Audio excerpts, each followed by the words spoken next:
Hello everyone, welcome back to the channel Loves a Challenge. I'm your host Zonavox. Hopefully you guys are doing okay. I am doing pretty swell. Give me a couple of moments to get and get finished setting up on my side, but I'll be right with you guys. If you're new to the channel, make sure to like, sub, share, follow, all that good stuff. Helps the channel grow. Hit that notification bell so you're in the know. For all of my returning viewers, thank you once again for taking the time out of your day to come see me. Please stand by.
Alright, looks like we are all systems go. Let me just get this launched, and we'll get on into it.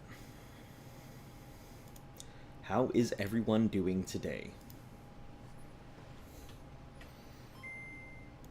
Oh, hold on. 1 second. I completely forgot that I had changed my, my system to be... Hold on 1 second. 1 second. Okay, now let me try this.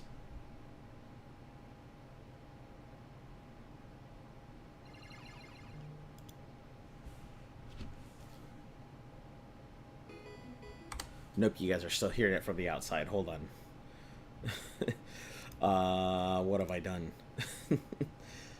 Let me see. Let me get on my audio settings here.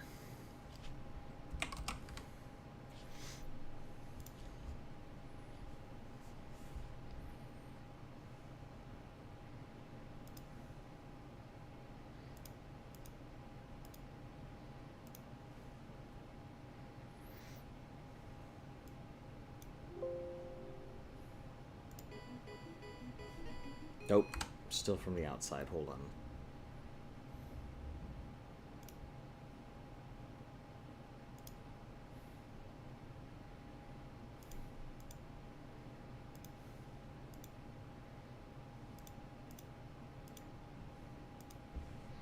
Try one more time. Nope. Okay, hold on. I know how to solve this. I'm gonna have to... It is certainly stream time. Give me a second. Technical difficulties. Jesus Christ, why does that Pikachu look like it's about to go ahead and make us a deal and then devour our firstborn child? Just crawl under this desk here. Okay. Pretty sure that was the audio port. Okay.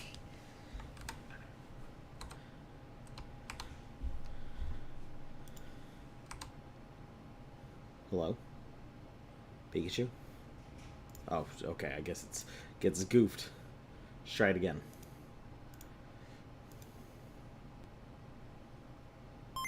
Much better.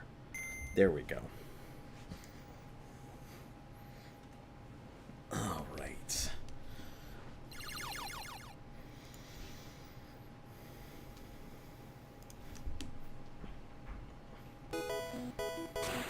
how is everyone doing? Sorry about the good old technical difficulties here, as always. Wouldn't call myself the queen or king of scuff, but I am certainly not too far from the top. Bingpot is level 41. Not doing too shabby. Well, not doing too bad. Not too shabby. Whatever the hell they call it. Wah. I'm scared. Wah.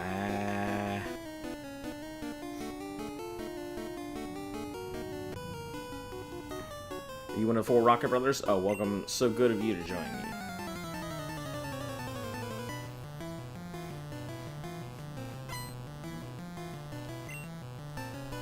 Sent out a Machoke. Oh dear. Poor Machoke. He's about to knock out.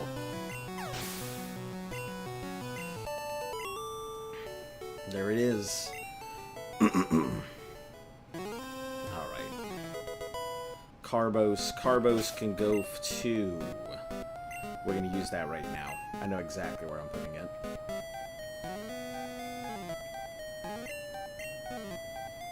Into black.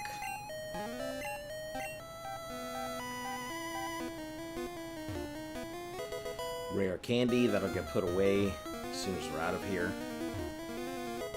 And TM26. Let me see what these TMs are that I've got. Takedown.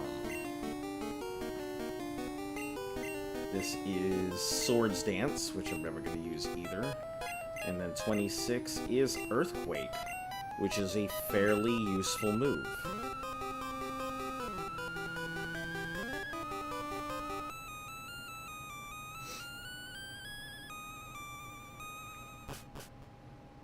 Yeah, like floor 11 is top floor. I can't get through here even if I wanted to.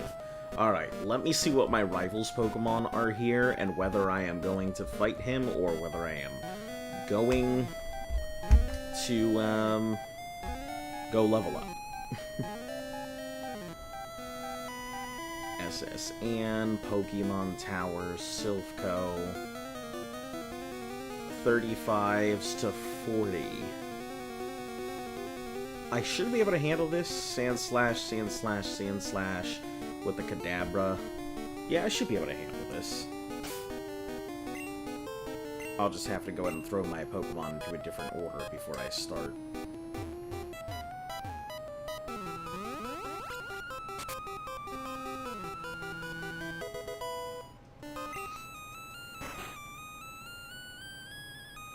I don't really know the right order of warps and stuff, so excuse me while I figure out where the heck I'm supposed to go.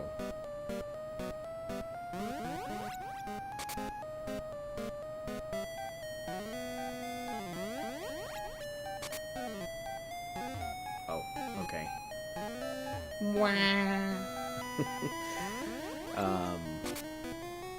Sorry, every time I see someone go wah in a video game, my first thought is Waluigi going wah.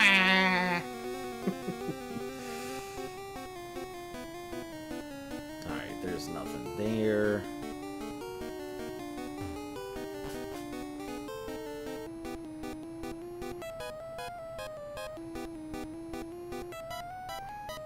Let's heal up while we have a moment. Oh, yeah, I believe this is the door right here. We go through here and then we'll warp through. Yeah.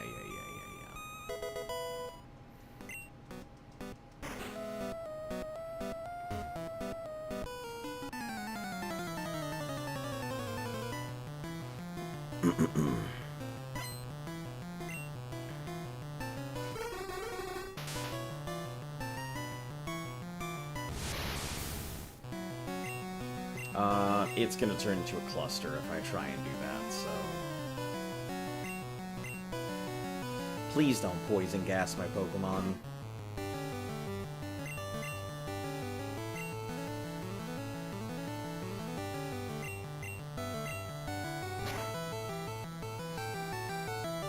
Perfect. About to use Grimer. Yeah, we'll go right back to Bing Pot. Bing Pot's pretty much our main focus right now, to deal with Koga.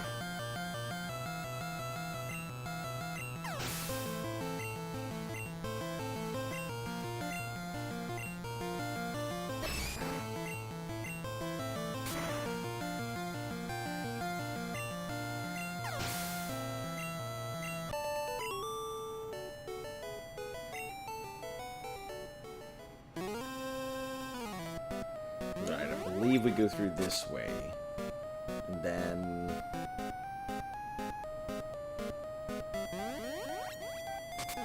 there it is. Perfect. Alright, so we need to go ahead and put Meowth up front.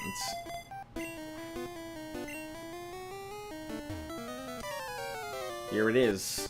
What kept you, chat? Slowed you down, not that I care. I saw you in Saffron.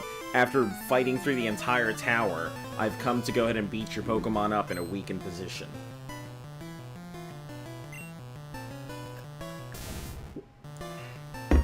So ridiculous. We're not gonna futz around with using low-level moves. We're just gonna hit them with what we've got.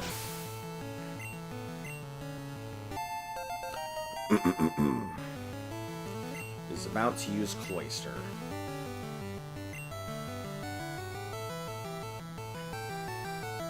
Oh, okay, so Cloyster, that puts that here. Aurora Beam. Well, as much as I'd love to use it, I can't.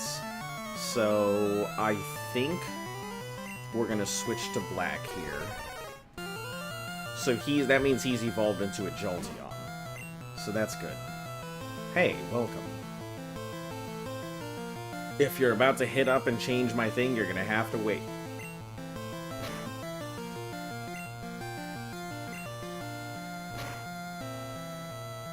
Yeah, Aurora Beam is a real pain. There's no good way through this Cloyster, so...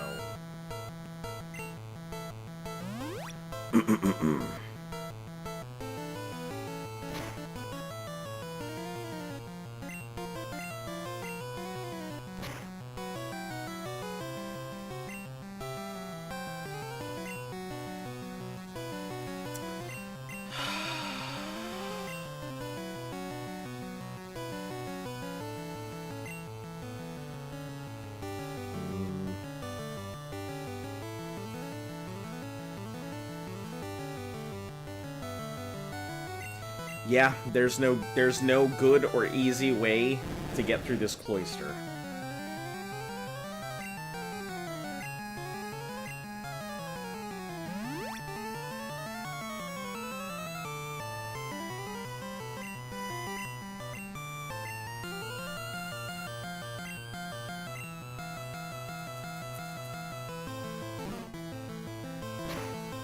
If my Pikachu was up to snuff, it would be easy, but it's not, so I can't.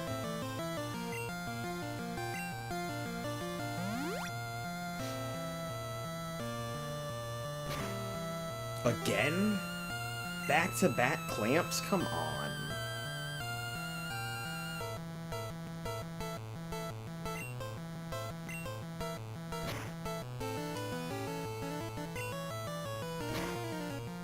Jeez, come on.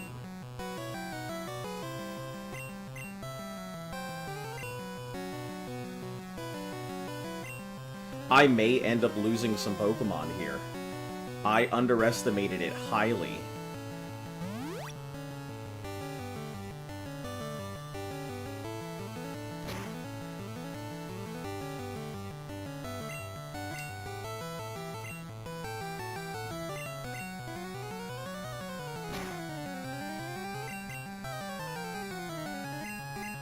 Come on. I believe in you. I believe in you. You just gotta force the flinch.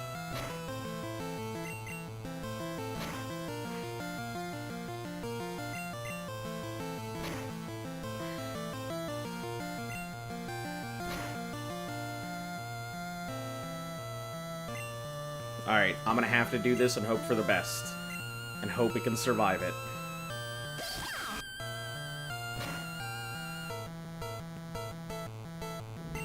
I don't think it can.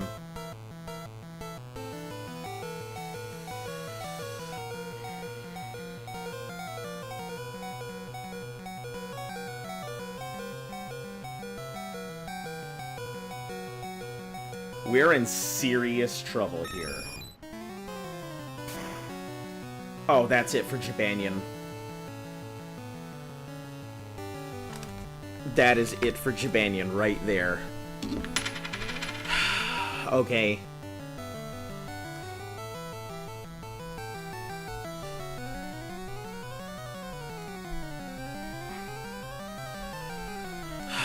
By Cloister in...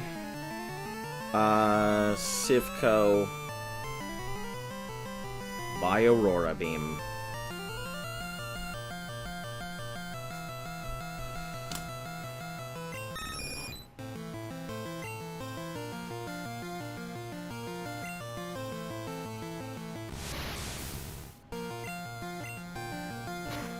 This is the only way that I think I could do it. Jabanian, I'm sorry.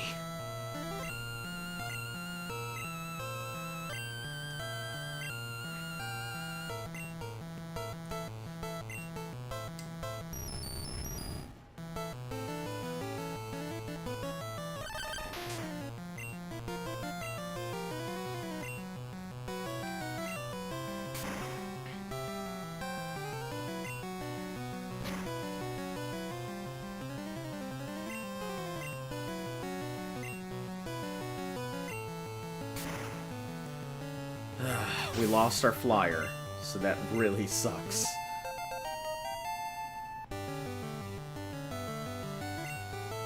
About to use Kadabra. Yep. There's no real other option other than Meowth right now.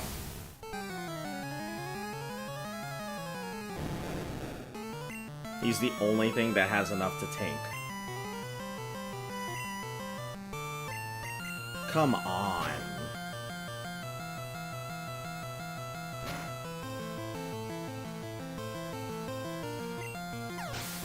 Thank God for that critical hit, because I don't know what I would have done without it. Flareon? Okay, I didn't realize it was Flareon.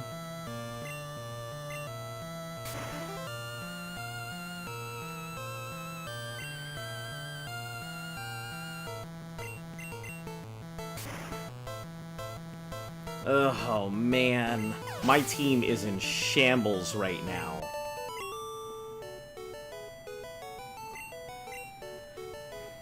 I am definitely not ready for the Rocket Boss, if that's the case.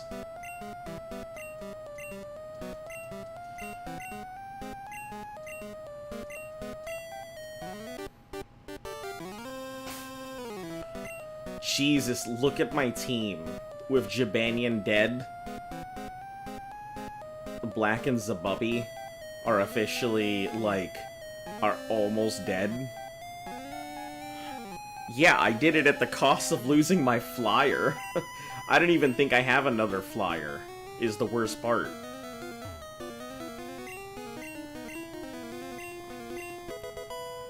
Oh, God.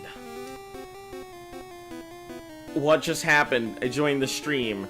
I'll tell you what happened. Oh, man.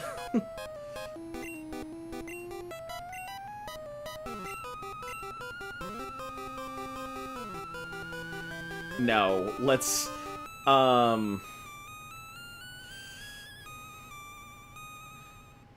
name is Lucky.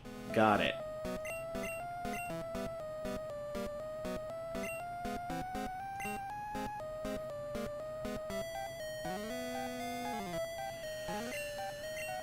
Oh, jeez. Yeah, I just went through this thing, and let me tell you, I was 1000% not prepared for that fight.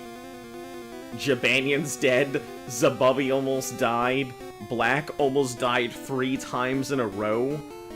I was not prepared. Not at all.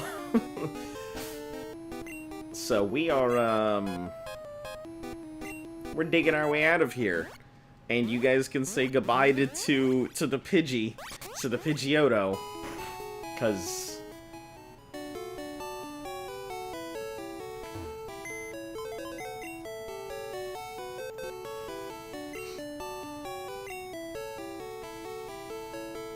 Jabanian, I don't think I have another flyer.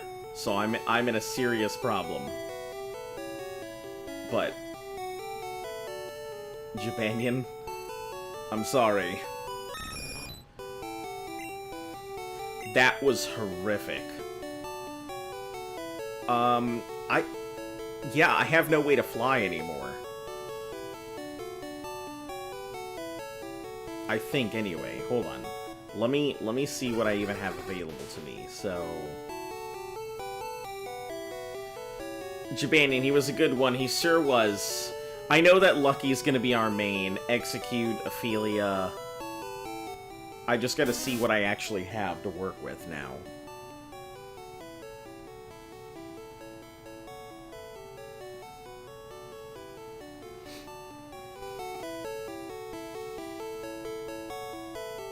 Punchy Rock, No Fear.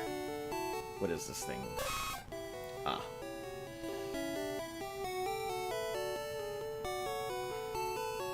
Blank is the Jigglypuff. Fly Away. Let me see, can this thing learn Fly? Because if so, it is gonna be our new Flymon.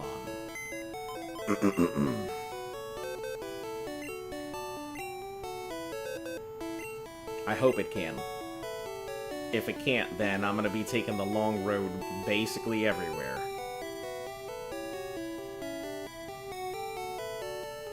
It's either HM3 or HM4. I believe it's 3.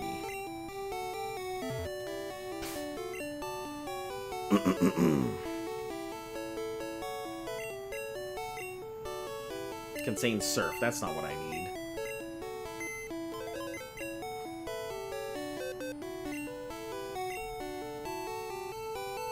Well, let me deposit everything while I'm here.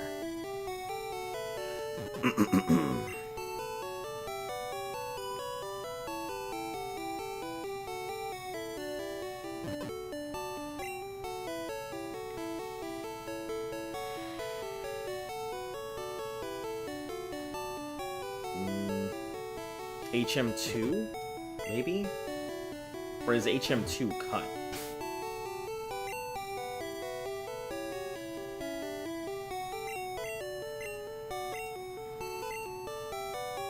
Oh. I'm gonna be walking everywhere, guys. This is gonna suck. There is no option for fly, I think, anymore. I don't think any of my Pokemon can fly currently.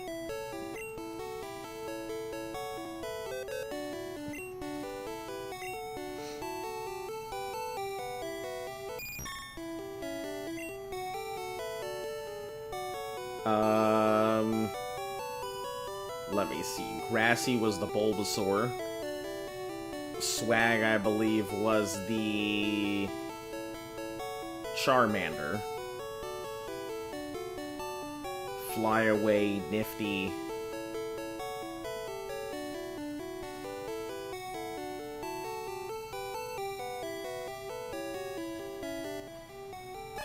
Oh, no, it was the, it was that. The Bulbasaur was Grassy. No Fear was the thing. Screw You, Reggie was what? The Charmander? No. The thing. Man, I'm sorry. I'm really flustered with this whole thing now. So if I seem like I'm just scrounging all over the place, it's because I am.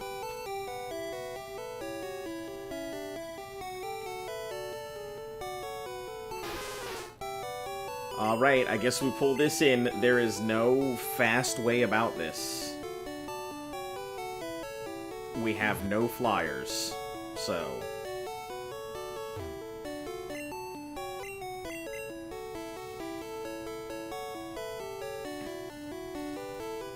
I know you guys probably hate the cave at this point, but I'm not gonna have much choice.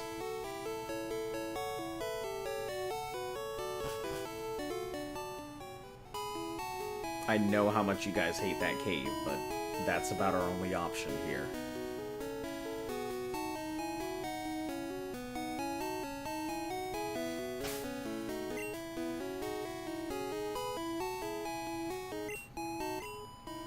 What have you got? A water gun, growl. I believe you learn Ice Beam on your own, so...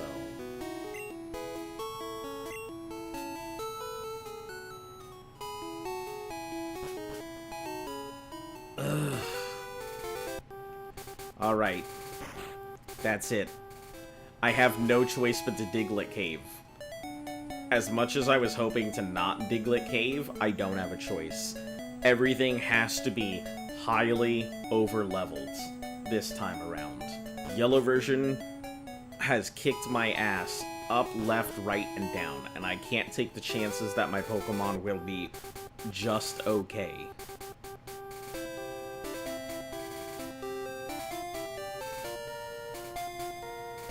We're gonna have to just spend dedicated hours and dedicated days grinding the cave. This is Cerulean. What am I doing? And it's not like I can just fly my ass back.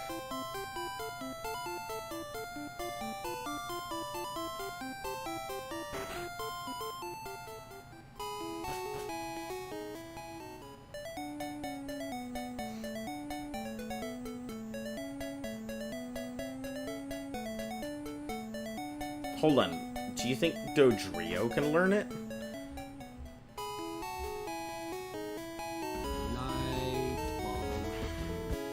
Yep, let me get on that. Sorry, it was kind of the last of my thoughts when I'm busy trying to go ahead and figure out how to go ahead and figure out my team. Cycling road.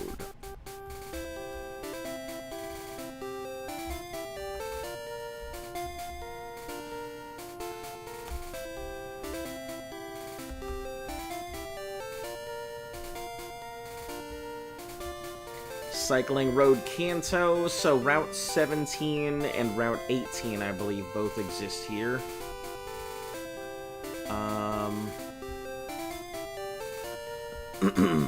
Raticate, Spearow. Oh, no, that's blue. Fearow, Ponyta, and Doduo. The next question is, can Doduo learn Fly? If it can learn Fly, that will be our replacement.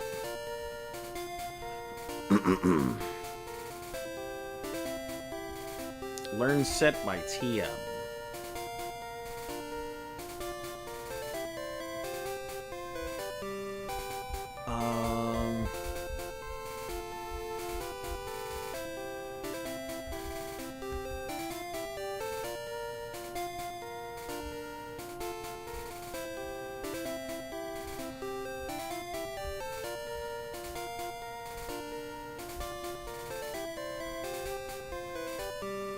No, that's Generation 3. I need Generation 1. So it can learn... It can learn Fly. Perfect. Okay. So a Doduo is kind of going to be our hope. We're going to hope we don't run into a Ponyta.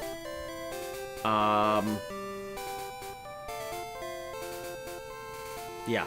We're just going to have to hope we don't run into a Ponyta.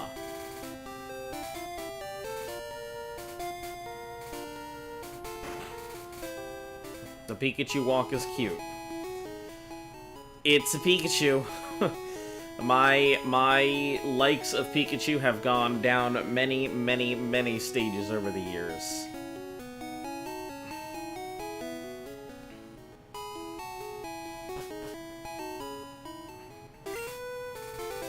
Alright, we actually have to, like, start pushing these Pokemon to the top now.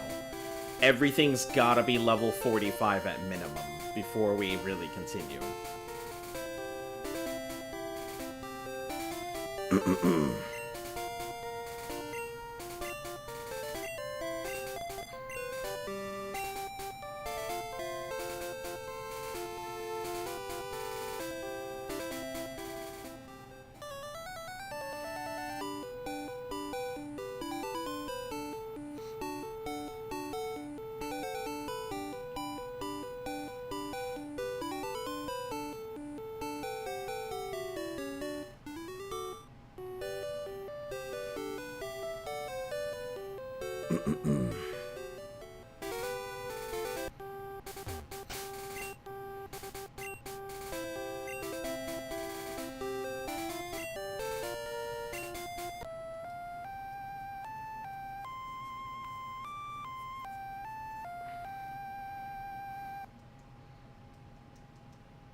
Yep, this one's gotta disappear, so...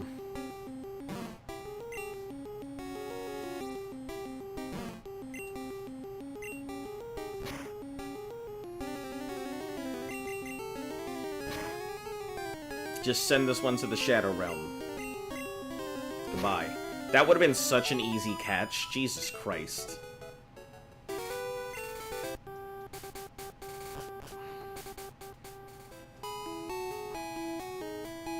Alright, so... Bing Pot is going up front.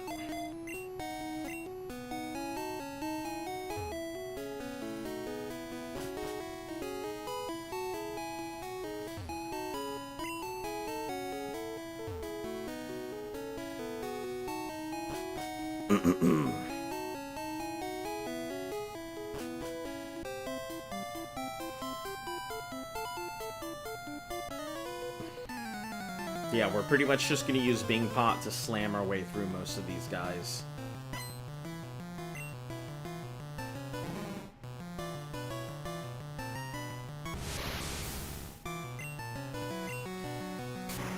This is probably the best place to level him up, outside of going into the cave.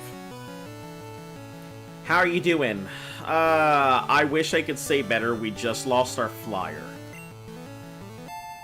So, we lost our flyer to a cloister.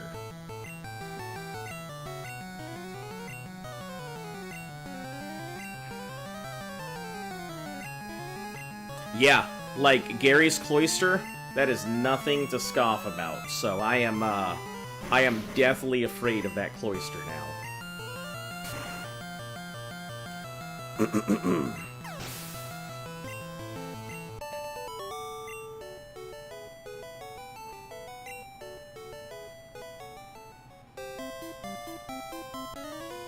Yeah, I mean, it's right. It's all right. I mean, do what you gotta do, right? But at the moment, my only possible saving grace is to try and catch myself a Doduo here on Cycling Road, which is also a great place to work on getting my Kadabra up for the boss fight that's coming up. I gotta go deal with Giovanni, and then I have to go ahead and handle, well, technically I don't have to deal with Giovanni, I just need to go ahead and, free the President. I don't even need to free the President, that's more like if I want the Master Ball. But, I figure I was almost there anyways.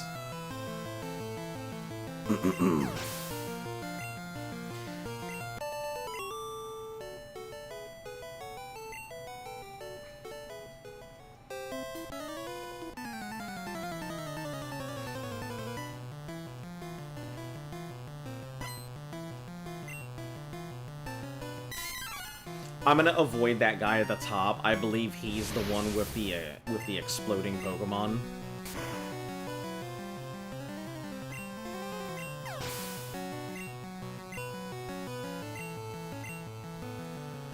But yeah, I mean, I'm okay. Just thinking about how to replace my flyer is all.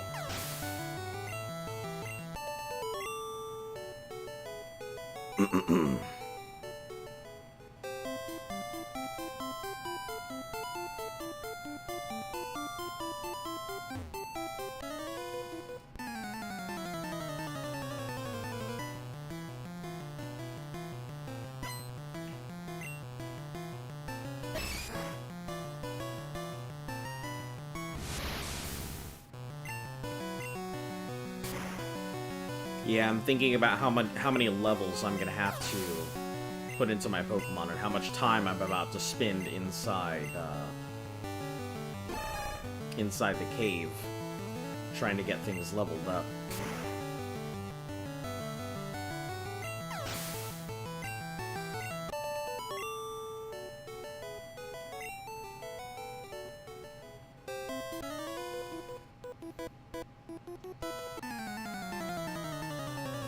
No money in fighting kids, but you're still gonna try and take my money when you beat me, right?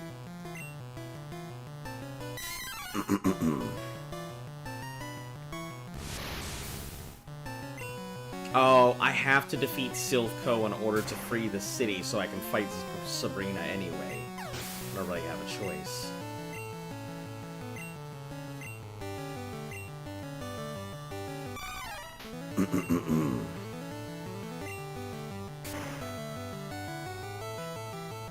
We're not risking it, so we're just gonna hit it with a Psy Beam.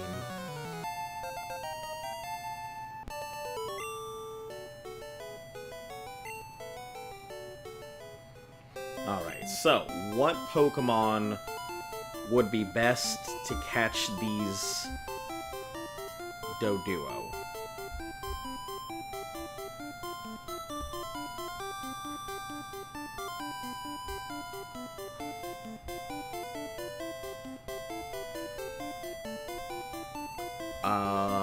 Let's see, they're about level 26 to 28. So... I guess Meowth Black might actually be our best bet. Switch him up front. His attacks hit hard, but, I mean... if his attacks do hit hard, hold on. He's 37, so that might be a little too much. Lucky's a little too weak. I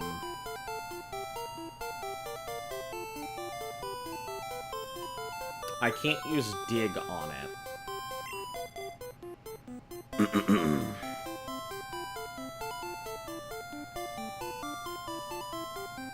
We'll find out here in a second.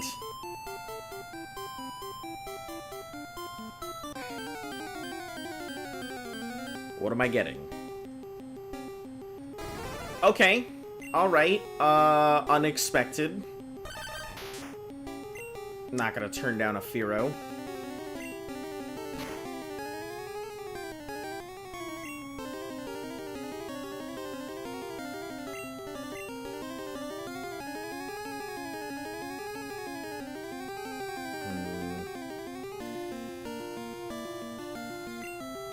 Yeah, I guess Black would be the best option, wouldn't he?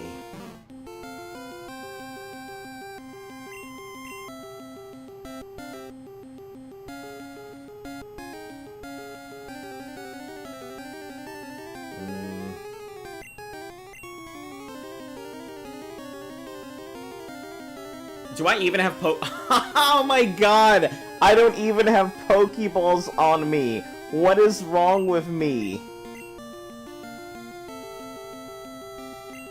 Alright, I've ruined my cycling road encounter. Because I have no Pokeballs. Because I'm dumb.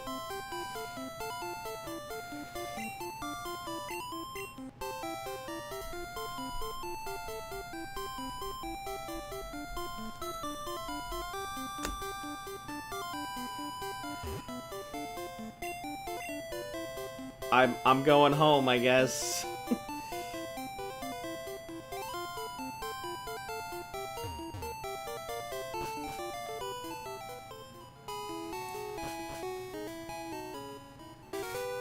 Man, have I really fucking just screwed myself, haven't I?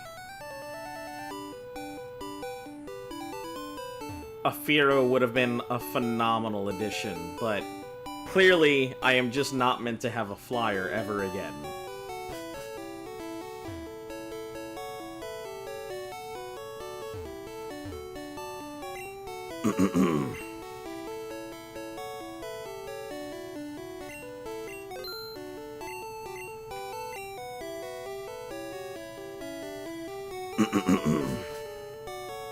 Okay. So, Route 17 is cycling road is divided into two separate sections. So, I need to see if the first section is considered 17 as well. So that I don't really...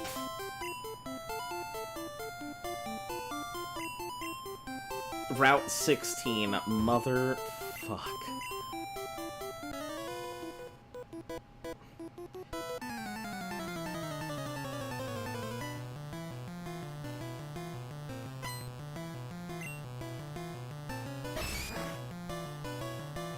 Listen, guys, I never said I was good at this nonsense.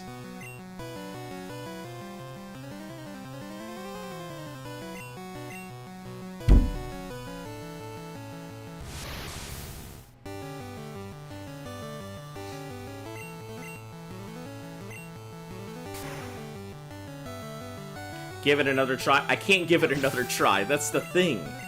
Route 17 is now a dead route.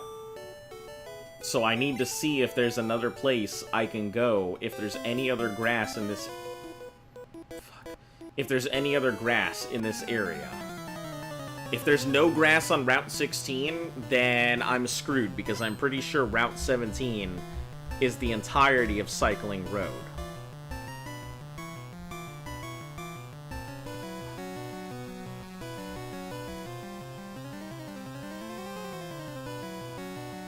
The southern ending point of Cycling Road, which I've never been to, by the way. So, Eradicate Spiro, Firo, and Doduo.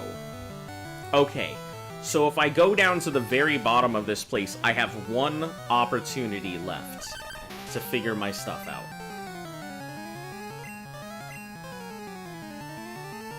One opportunity, that's it.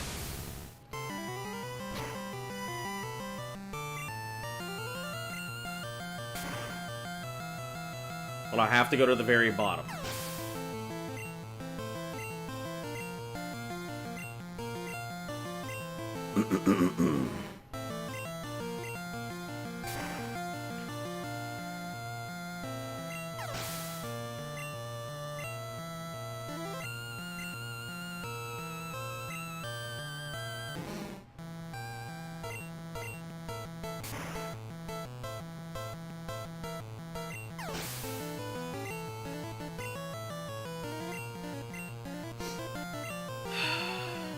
This will be my only chance at a flyer, I think, for the rest of the game. So if I don't get one now, I won't be able to get any other.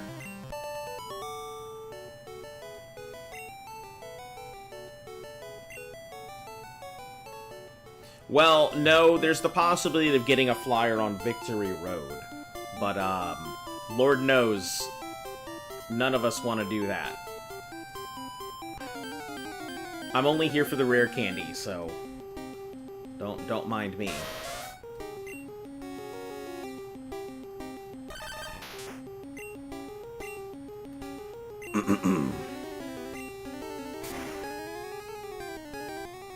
This place here is a pretty safe place to fight at, I think, personally.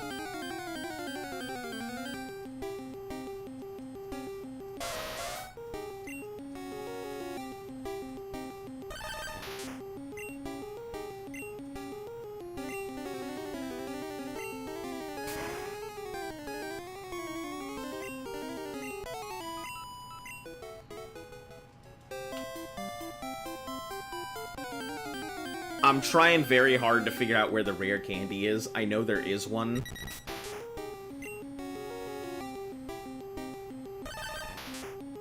Nothing I can do with this, so...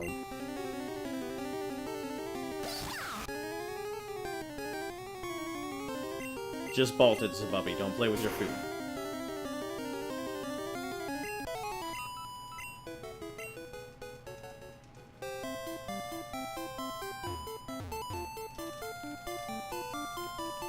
There it is.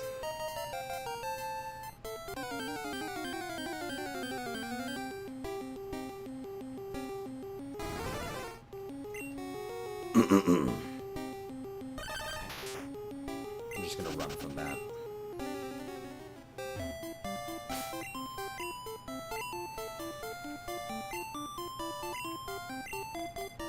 It's a good training spot. Yeah, but first things first, I need to,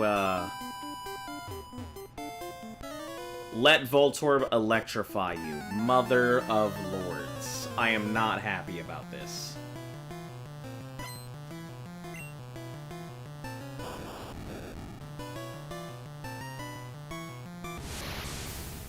We're not even gonna futz around. We're just gonna Psychic it. Anything that has the possibility of self-destructing is just gonna get the highest level of moves that I have. How many Pokemon are in the box? A few. I think probably 10-ish Pokemon are in my box. But none of them can fly.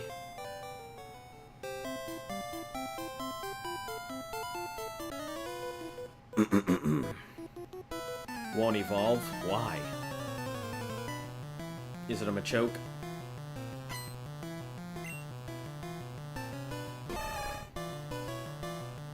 Sure is.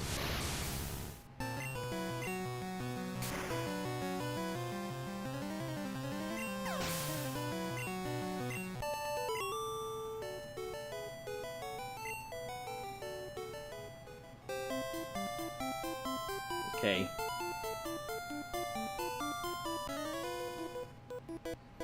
Be a rebel. Man, I'm trying to be a rebel, but Lord knows I don't want to go ahead and freaking bicycle everywhere.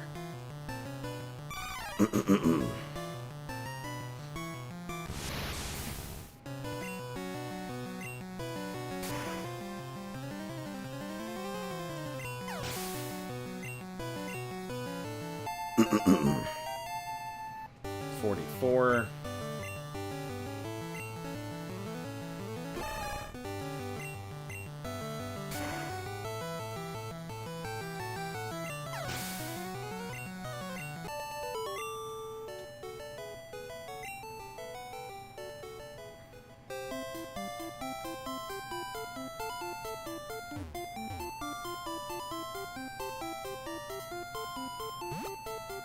Did we make it?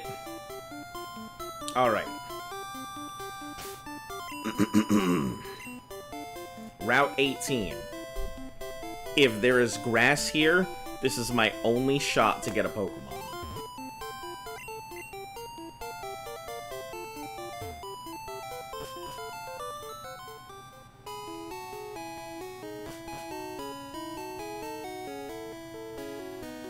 Looking for a Tangela. Want to trade one for a Parasect? No.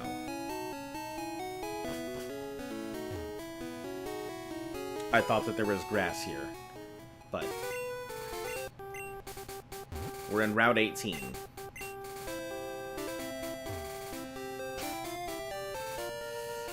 So, our chances are Spearow, Fearow, and Doduo. Any one of them will do. Any one of them will be fine. I just gotta figure out what to use. They're all not high levels either.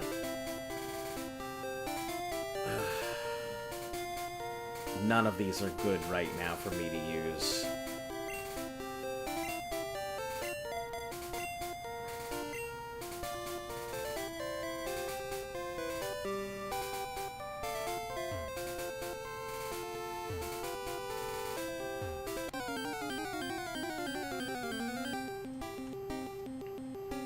No, Eradicate, you don't count. Get out of here.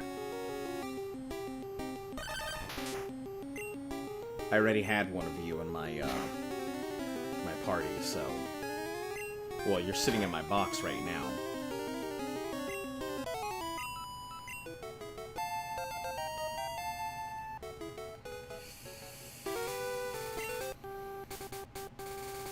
How close are we to a, Wow! The town is right there. So... let me see what my options are for Pokemon, because I have some Pokemon, not very many, and I think right now Eradicate might be my best option.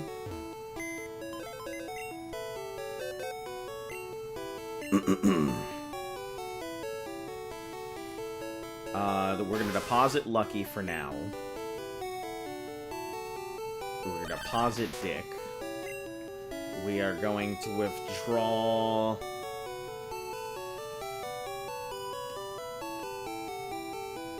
Nifty. And as much as I'd love to go in and withdraw Flyaway, we're about to fight flying types. Not exactly my greatest idea.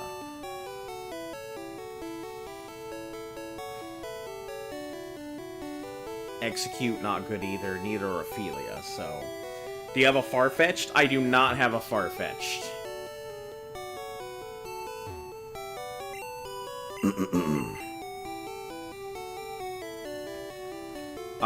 I would need a Spearow or a Fearow to get a Farfetch'd either way. And at that point, I may as well just keep my Spearow instead of a Farfetch'd, so... Alright. This is pretty much it, right here. If I do not get one of those 3 flyers, I have no flyer for the rest of the game. And we'll have to figure it out from there.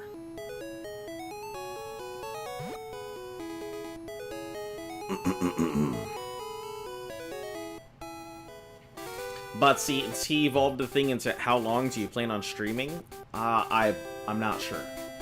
I usually tend to go ahead and stream between 2 and 3 hours. I mean, usually, occasionally it gets cut off earlier or what, but...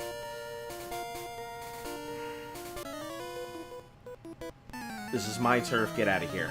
I just needed to get him out of the way, just in case I accidentally press down.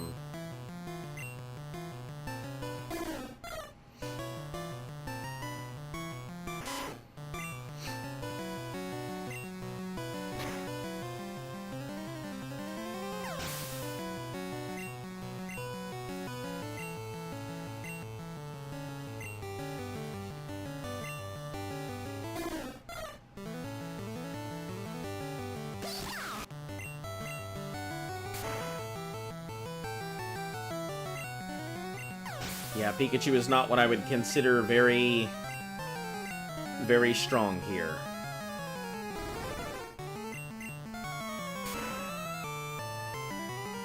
Oh, I might be able to Thunder Wave, though. I didn't even consider that.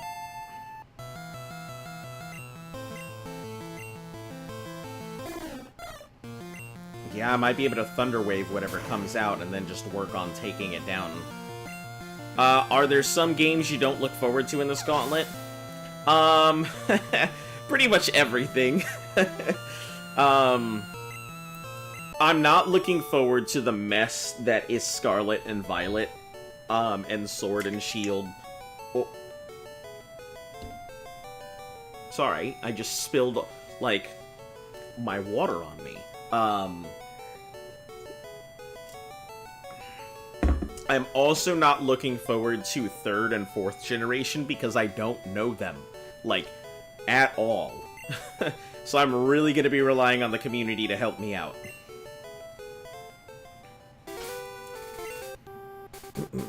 Yeah, I didn't even consider that. We can use Zabubby. If we put Zabubby up front,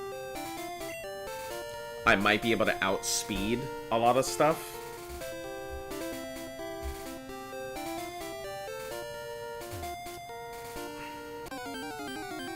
That could be super interesting, though. Going blind? Yeah. Okay, here we are. This is it. This is what we're gonna get. Right here. Thunder Wave it. Paralyzed. Its attack isn't great, so we're just gonna... We're gonna gently... Or it's gonna gently us. Okay.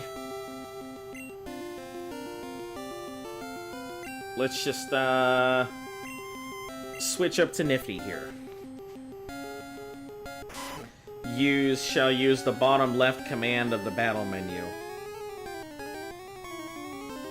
Bottom rightmost?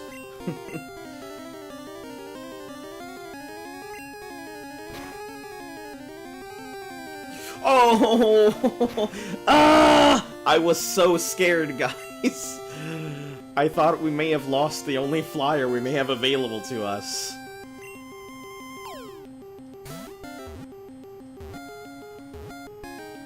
Okay. Here it is. Hello to our new flyer. Doduo.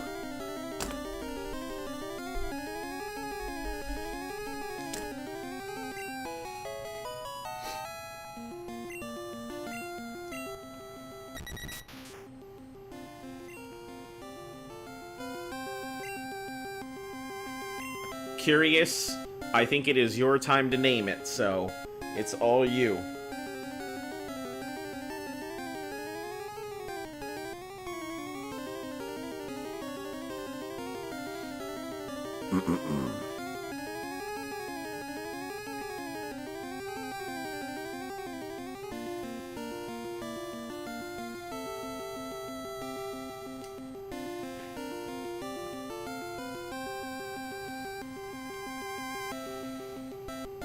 Or if you don't want to name it, I can name it. That works too.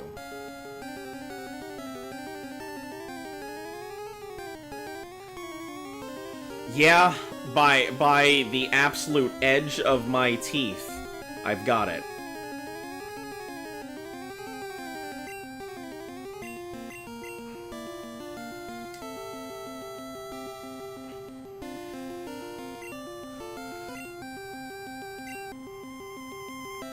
We're gonna name it Last Resort.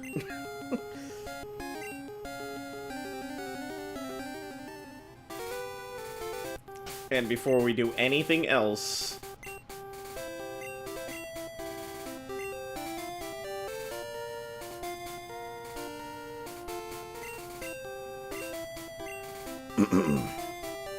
the wingless Pokemon is now gonna learn to fly.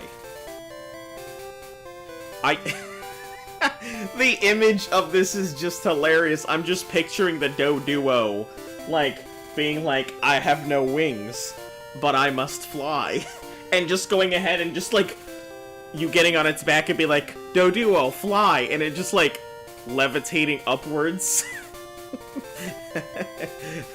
Just no clipping into the sky. The same jagged way that you would if you were, like, moving it around with the cursor, just... Oh, man. Anyway. Now that we've got a flyer again...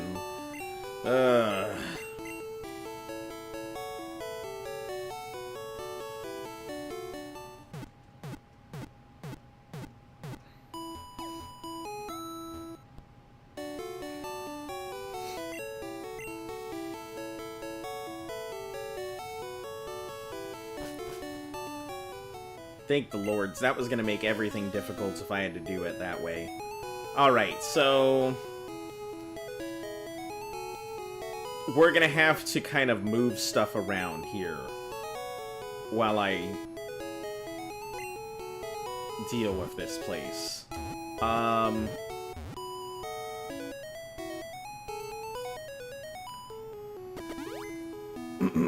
We're gonna use this as an opportunity to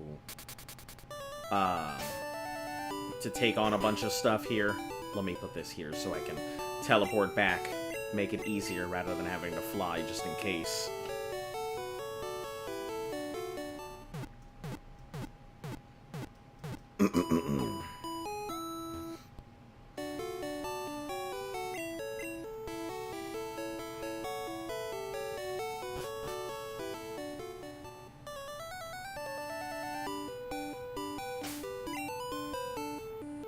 Oh, right, let's put the rare candy away. So there's nothing left to catch on this end. I think from here, we pretty much have our team. Bingpot, Black, Lucky, Meowth are 100% guaranteed to go. Last Resort, let me take a look at Rival's team at the end. Because now that I know he has a Flareon, I know what his final team is going to look like.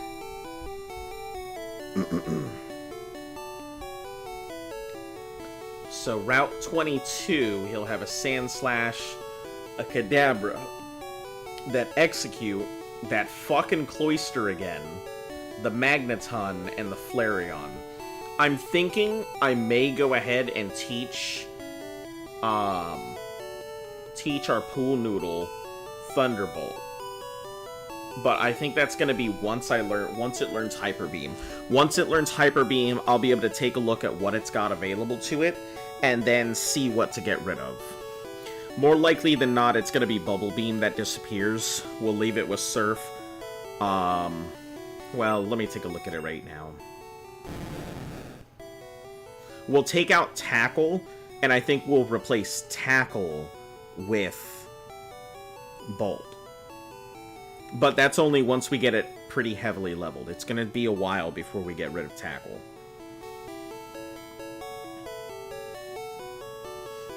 And then Bite, I guess, will get replaced as well. Probably by Hyper Beam. But, yeah.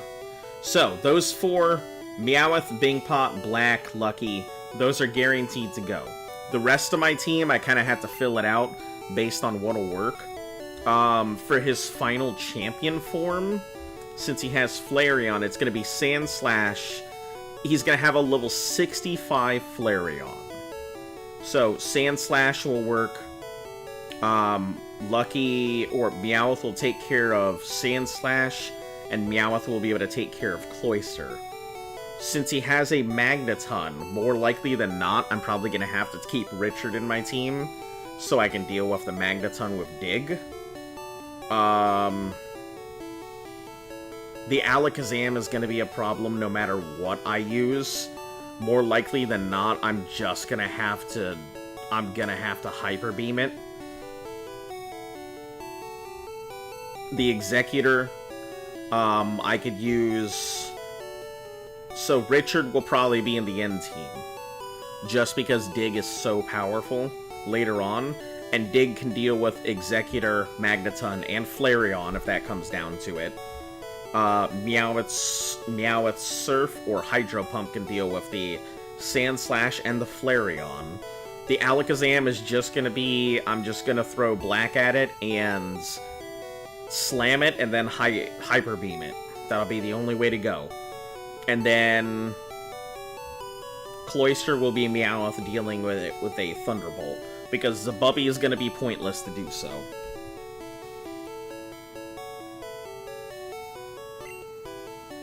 So I don't think this Doduo... Let's see, Last Resort, Zabubby... I don't think this Doduo is gonna be in the final party. It could, but I don't think so. I'm betting not. We'll level it up anyway. I guess I'll have to just put in some extra time leveling up another Pokemon. But... we're gonna switch Bingpot up front now, because we're gonna go down Cycling Road and just deal with everything. I came in here to drop off my rare candy, and I completely keep forgetting to drop it off. But yeah, that Doduo is probably the most important thing right now, just because being able to fly everywhere makes it easy instead of having to go ahead and just constantly run.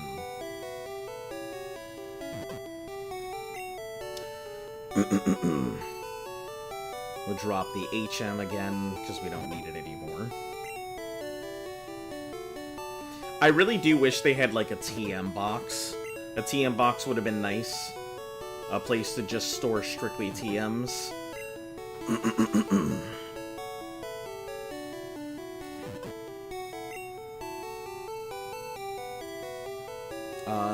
The Awakening, I don't think we're going to need... The Pokeflute we officially don't need anymore. If I could throw it out, I would. Why does it matter if you have the rare candy on you or not? It's mainly just so that way I can free up slots. Since I don't know the games inside and out, I don't know when I'm going to encounter, stuff. So, hold on, let me turn this off. This light bulb has been on for way longer than it should have. But I don't know when I'm going to encounter items, so I just need to keep in mind that an item may come up, and if I don't have space for it, I'll have to go back for it, and it's just kind of a pain. The card key we're going to keep because we still have to go back through The full heal can go in the box. The X accuracy, I'm gonna sell the X accuracy and the max revive. And we'll keep the escape rope on us. Well, no, we don't really need the escape rope because we've got dig, and we can dig through anything we need. So that's fine. But yeah, we're mainly already looking at our main team. So it doesn't make any difference. It's just I like to collect them and put them in a single spot, so that way when I get close to the end. Alright, by the way, what was the bulb you had on? What does it even do? Oh, it's nothing. I mean, it's one of the reward things. So I have 3 ways you can interact with my avatar right now. I have to manually do it because I haven't had a lot of time to set up stuff and program things, so... one is the light bulb, which will put on the glow. One is the bad graphics, which will reduce the graphics on my avatar. And then the last one is big mode, which will expand my avatar. So, those are the 3 interactables that are currently available with the thing.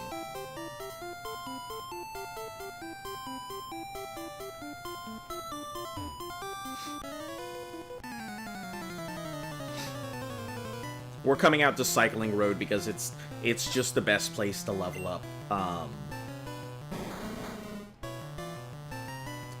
To level up the Kadabra, to level up Bingpot. Rather than going anyplace else, you'll probably see a ton of Diglett Cave. A ton of Diglett Cave, because it's my go-to grind spot. But that's cool. Did you program it yourself? No, I didn't. So, the model was designed by Sneep Snorp. She's the one who does the model. I like her art style because it's very simple and stuff. The interactions themselves are through VC Face, but I have found that they work extremely well with my model. So instead of a lot of people use it to complement their model by putting different effects on it and making the lighting look better, but I have found the effects do some really fun stuff to my model. So I can use VC Face's effects to kind of just turn in for stuff, which is pretty interesting. I didn't expect it to interact the way that it does, but it do.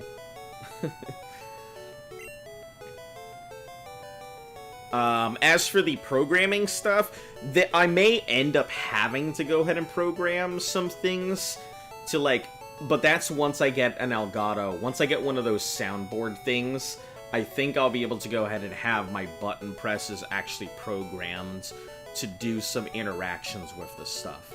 So that'll take a little bit of time, because I normally don't have enough time to, like, do upgrades. When I tell people upgrades are coming, I mean they are coming, but it takes forever for me to get them done.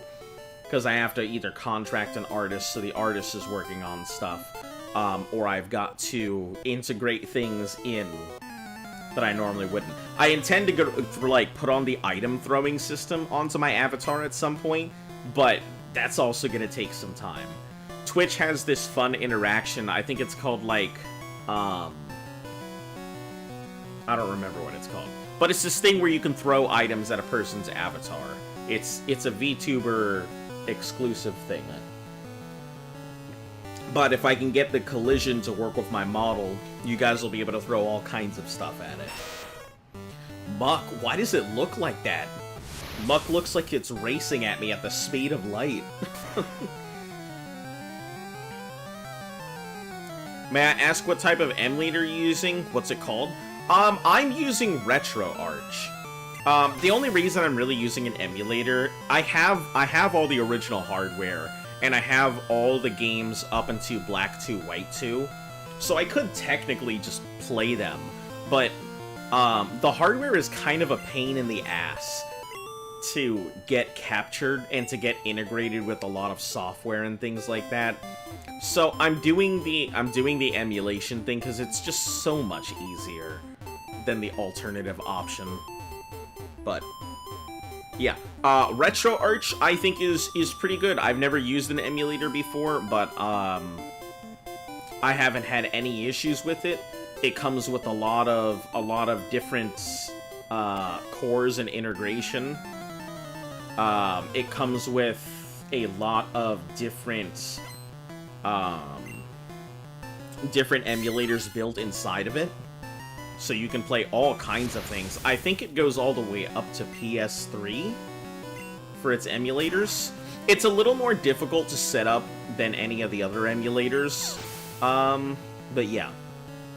But that's the only reason I run an emulator. I just think it's too much of a pain in the ass. Retro art would allows you to use effects like the bulb thing. What you talking about? Oh, no. So what I am using here, I'll actually take a moment to show you here. What I am using is this thing. It is called VC Face. You probably can't see the, hold on, let me move this over here. Yeah, so it's called VC Face, if you take a look up at the top right. It is free to use and download. Anybody can go ahead and access it. So it's got a lot of other stuff I can do with it. You know, blooms. I can change up the intensity so you get that brightest sun look to it. The halftones, which is the bad graphics thing I was talking about, is this thing. The lens distortion, the big mode, is this thing, which is by far my favorite, but nobody ever uses it. And there's some other things on here, but yeah.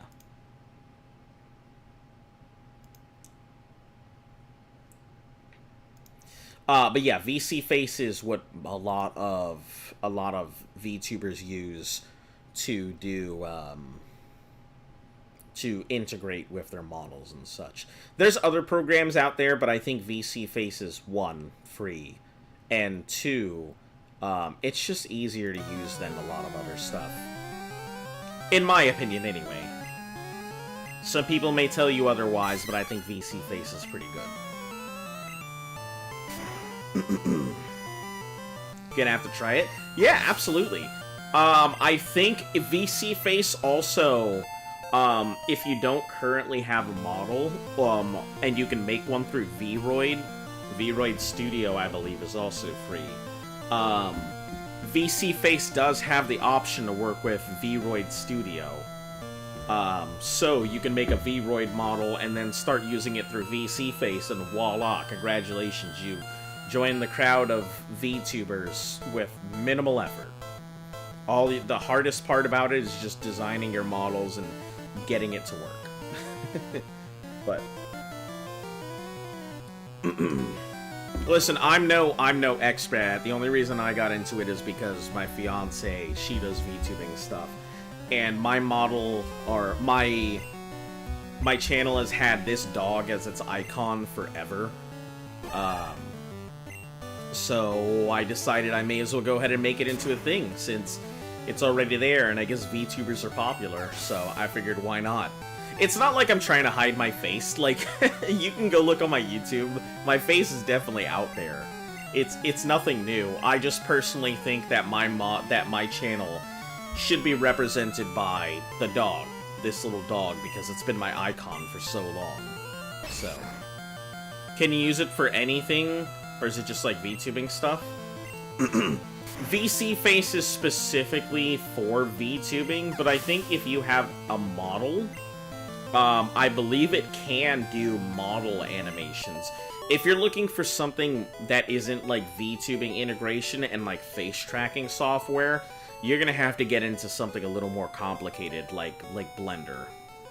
It's mainly just the software that's used to animate models with rigging. So yeah, if you're looking for anything other than that, you would have to look elsewhere for it.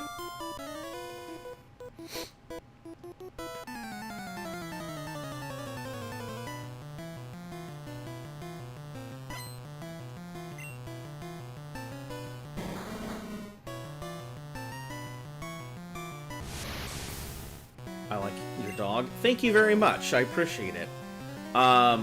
Yeah, like, if you if you guys ever want to see the inspiration for this thing, I had, until I got my PS2 back a few months ago, I had no idea, like, where the little dog icon had kind of come from.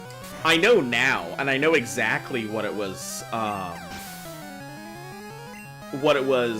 inspired by. And it's funny because I can't find anybody who knows the icon. So the picture on... There's this game on PS2 called Magic Pen Gel. And on the disc itself, you're responding quickly and intelligently. I try and respond as quickly as I can. Like I always tell people, I don't know if my channel will ever blow up, or if my channel will ever become big or anything. If it does, I know it's gonna be one of those things where it's hard for me to go ahead and see everybody's thing. So I like to take the time to go ahead and talk to anybody who decides that they want to take the time out of their day to see me. I'll always try and respond when I can, and I'll always try and answer stuff that comes up. Because one day I may not get the opportunity, and I feel like when I go into people's Twitch streams and I'm able to go ahead and talk to them and help theory craft or come up with ideas or interact with them in general, it's a good feeling, knowing that somebody there is going to respond to you and that they're receptive to the stuff that you're saying, not just like, oh yeah, you're talking about hot dogs, let's talk about the buns. Speaking of buns, our sponsor is Hot Dog Emporium. Yeah, I don't care about that, you know? If I get a sponsorship at someday, you guys may see me, like, slip it in really quick. Or whatever, but yeah, I try and talk to people whenever they come up. So yeah, Magic Pen Gel. On the disc, you can look up the game. On the disc, there is a dog on there that was probably the inspiration for the original, like, drawing. As for the dog itself, it comes from the save file for Magic Pen Gel. Good luck finding the image for it, and good luck finding a GIF to show you it running or anything. I'll probably have to upload it myself, because the game is near non-existent, and the save file itself is absolutely non-existent on the internet at all. So, you have a good chance of blowing up, in my opinion. Gotta find your channel? Yeah, I mean, who knows? Who knows? I mean, if it happens, it happens. If it doesn't, no big deal. I do this mainly for a hobby than anything else. You know, as some YouTubers and streamers are wont to say, I'll never quit my day job. I mean, who knows if I will or not. Thank you very much, someone. I very much appreciate you coming and checking out the channel, and the fact that you have such a high opinion of me honors me. And I don't mean honors me like, you know, I'm not trying to be like, oh, you honor me with your follow, but, like, truly, I really feel grateful for anybody who checks out the channel and is willing to take the time out of their day. So, thank you very much. But yeah, so, Magic Pen Gel. That is where the inspiration for this dog come from. But the thing is, like, here's the craziest part. I remembered the game of Magic Pen Gel. I didn't remember the dog on the disc, and I didn't remember the save file of the dog. So I drew the dog one day and being like, this thing's kind of cute, and so I just kind of used the dog, and that was just how it was forever. Without realizing that I had been influenced by this game that I had played forever ago when I was a child. So, it's just so weird thinking that the whole reason my channel's icon exists is because of a throwaway PS2 game that nobody's ever going to see the light of day. Maybe I'll go ahead and do a thing. Maybe I'll do the inspiration for this game at some point, and we can have a Magic Pen Gel thing. With, I honor you with the 100% of my... while I'm typing. He said you have a YouTube, right? Yeah, I do. It's the same name. You can find me across the board with the same tag. It's been my gamer tag since... I don't even know. The name itself comes from the fact that I was trying to come up with a unique username, and while I was doing that, I fell asleep. And when I woke up, I had just written a bunch of letters. And this was the closest approximation of what I had written, was a Zonavox. And that was it. It just kind of became the thing. I've used it ever since. It's, if I'm in a game and you look up a Zonavox, you could, if I'm there and I'm active, you'll find me. So, yeah. It's always a good way to know if I am playing a game or not. Check up a Zonavox.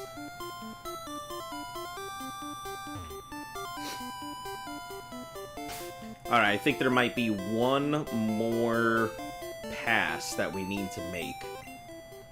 Oh, right, I got rid of it. Backstop.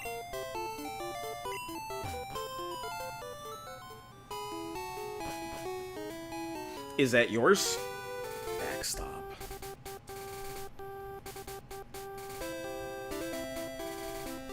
That was autocorrect. I was like, oh, okay. Backstop. Let me write this down. Alright. Last resort, you're gonna fly us back to Celadon. Because we gotta make one more pass down the road.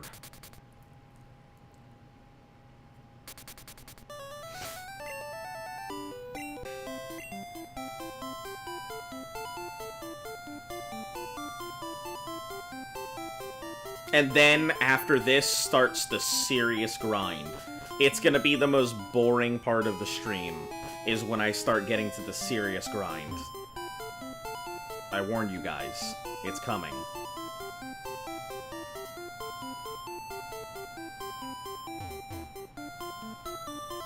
On my tablet, hard to write.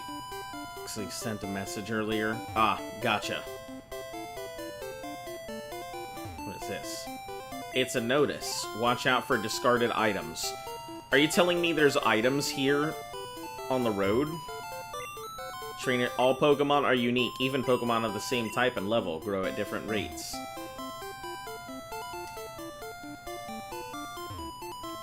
Trainer tip, press A or B to stay in place while on the slope.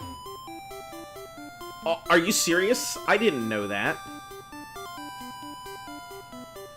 I'm so mad. I thought I just had to free flow it the entire time. Wow. I have been bamboozled.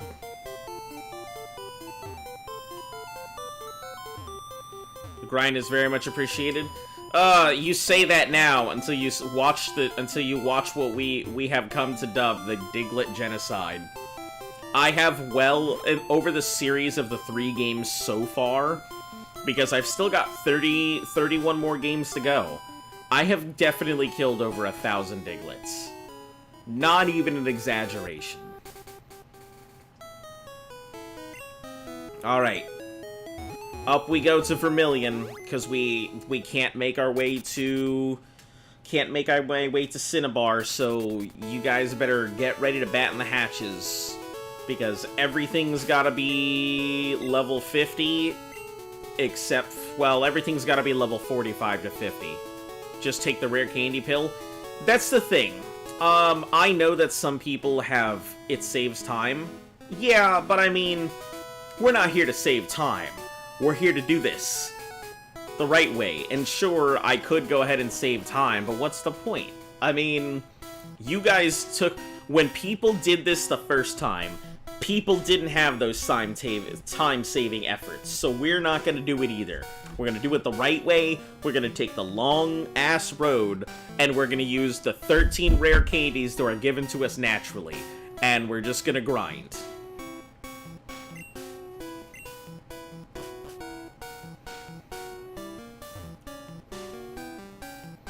Oh, do I have it with me? No, hold on. I gotta go get Lapras.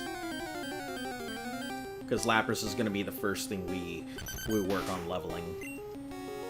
It's going to be slow, so it's going to get slapped around in the beginning, but...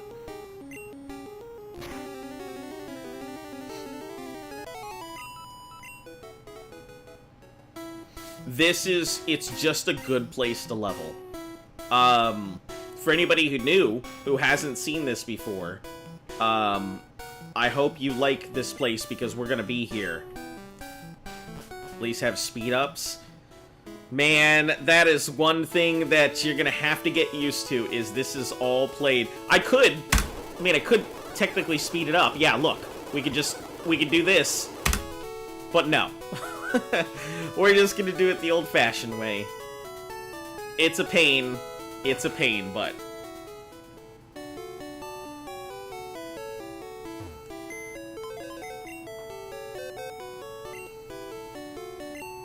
Alright, so we are going to deposits, last resort. We're gonna withdraw Richard here. And who else do we deposit? We're gonna deposit Nifty. And we are going to withdraw Lucky. There it is. This is our team for the next however many days it takes us to level them up. I hope you guys are prepared, because you're gonna... the inside of this cave... use... but only when the grinding can't be sane if you grind at regular speed. No, I'm patient. My channel has been built off of... I guess I should kind of explain my channel, and so it'll give you a feel for why I do what I do and how I'm capable of. My channel is built off of the idea, it's a challenge channel. I don't care about the game, I don't care about the genre, that doesn't matter to me.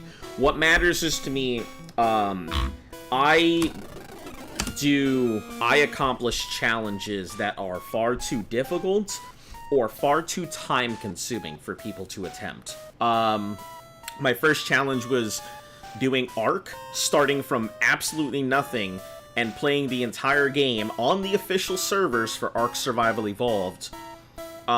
Raising everything, breeding everything, and fighting everything myself. And I did. Over the course of the entire year, it was Ark in a year. So over the course of the year, I went through the island, I went through Scorched Earth, went through Aberration, Extinction, Genesis 1, Genesis 2. I've done everything the game has to offer. I did it, all in the course of a year. So, there was that. After that, we had Elder Scrolls, no fast travel. So I did the entirety of Elder Scrolls of no fast travel. Minus Arena, because you can't do it.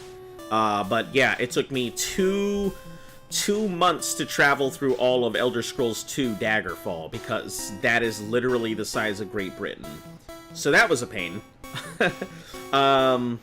But yeah, I did that, went through all of Morrowind's no fast travel, because it doesn't exist in that game, all of Oblivion with no fast travel, and all of Skyrim with no fast travel. And that includes all DLCs and stuff attached to it. For Daggerfall, we did main quest because I wasn't going to get sidetracked with a whole bunch of side quests, but I do have the world's first no fast travel completion of Daggerfall. I've actually had 2 failed challenges on the channel. How can you speak so well, just charismatic? Public speaking is something that I really enjoy. It's not something I was always accustomed to.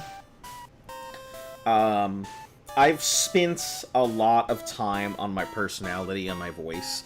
I wasn't always as charismatic and outgoing as I seem. There was a time where I was an extreme introvert, but there was one day I just got fed up and tired of it. I got tired of just not having any friends. I got tired of being inside all the time. I got tired of not really being able to go ahead and talk to people the way that I wanted to. So I spent a lot of time looking in the mirror, talking to myself, listening to the way that I spoke. I spent a lot of time getting up on stage and finding ways to put myself out there and learn how to go ahead and speak to people. I joined a Toastmasters organization. Toastmasters specializes in public speaking. They're an internationally recognized group that deals with public speaking and speeches. So, I went out of my way to make myself more presentable when I speak. It's why I try and avoid the uhs and ums and things like that. I'm not very... I take pauses when I can rather than saying things and just filling up the dead space. I would rather have just a dramatic pause than an or an And that's just me. I think anybody can do it. Everybody's capable of creating a great speech. even now, you'll still see the uhs and ums. But anybody can do it. It's just a matter of time. The only thing really standing in your way is you. The matter of time and dedication and self-improvement is nothing but you. So, yeah. But I very much appreciate it. That's probably the highest form of praise that I can think of, is the recognition of my voice and time put into work. But yeah. Oh, and it's funny because, like, you're saying this without realizing all the other cool stuff that I can do with my voice. I do hope one day to be a voice actor, so I've done a lot of practice and stuff, so my accents are pretty, they're pretty hilarious, and if you're here long enough, if you pop up, and it just happens, because it's usually pretty natural that it just happens, but if you're here long enough, you're gonna hear me do all kinds of voices and all kinds of accents. It's just something I enjoy, so. Please do not dig, Diglett. Please do not dig, sir. Stay on the top, stay on the ground so I can hurt you. Can you do a Swedish accent? If I heard one and I practiced, probably. I don't think I've ever really thought of doing a Swedish accent.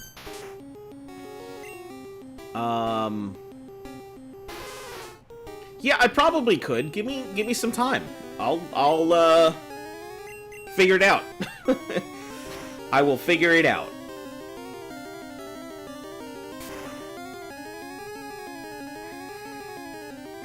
Alright, we are going to switch because I don't want it to get knocked out.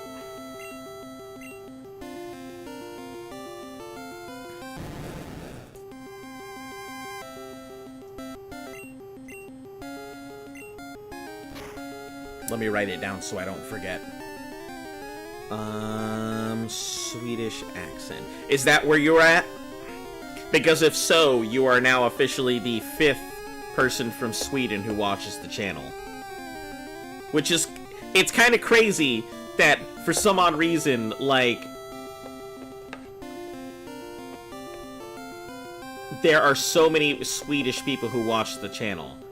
Like, it just blows my mind. Funnily enough, I know that, like, over 50% of my viewer base is from overseas and not stateside. Blows my mind, though. Alright. Meowth, you're up. Zabubby is not getting trained. If shinies existed in this game, would you find one before you're done grinding? Probably not, Eurogang. Probably not. Like, people have asked me if I'm going to institute the shiny clause that shinies don't count against my encounter rates, but nope. No, I will not. I have no intention of spending hours upon hours upon hours grinding for a shiny version of whatever Pokemon I'm looking for.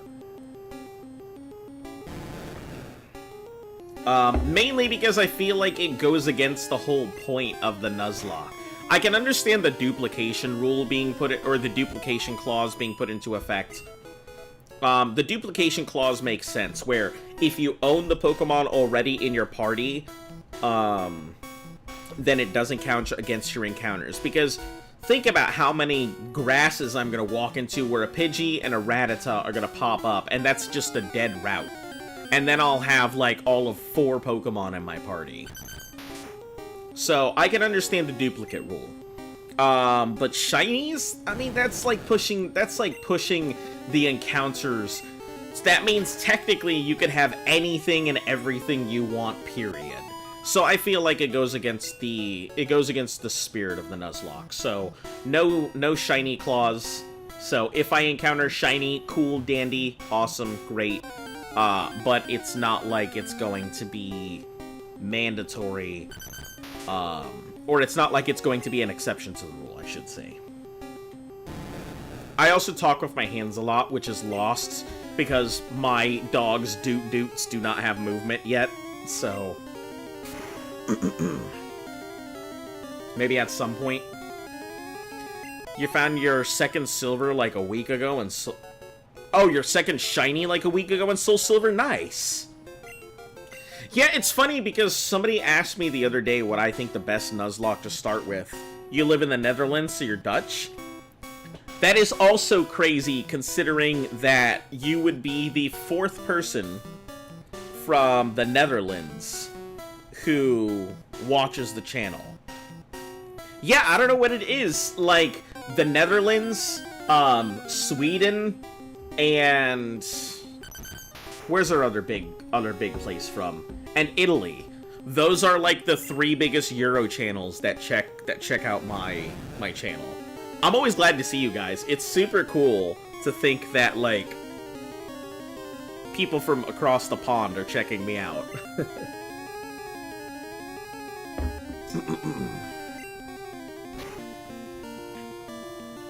But yeah, what was your shiny?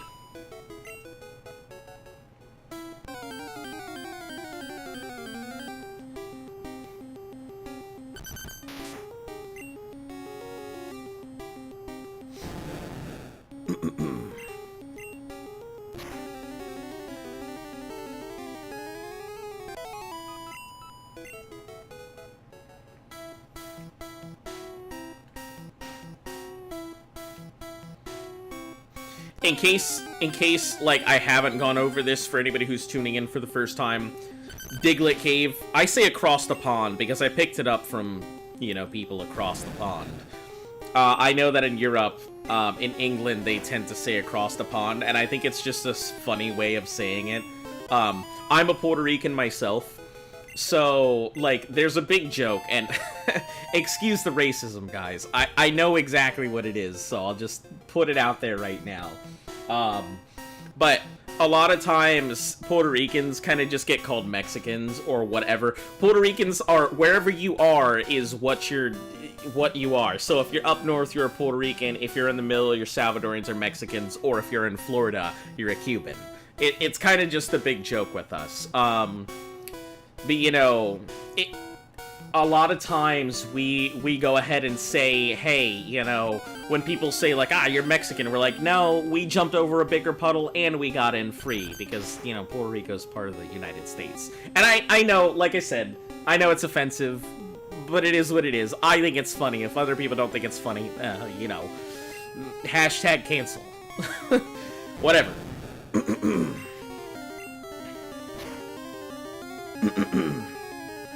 But yeah, so I think across the pond is funny because I feel that one personally.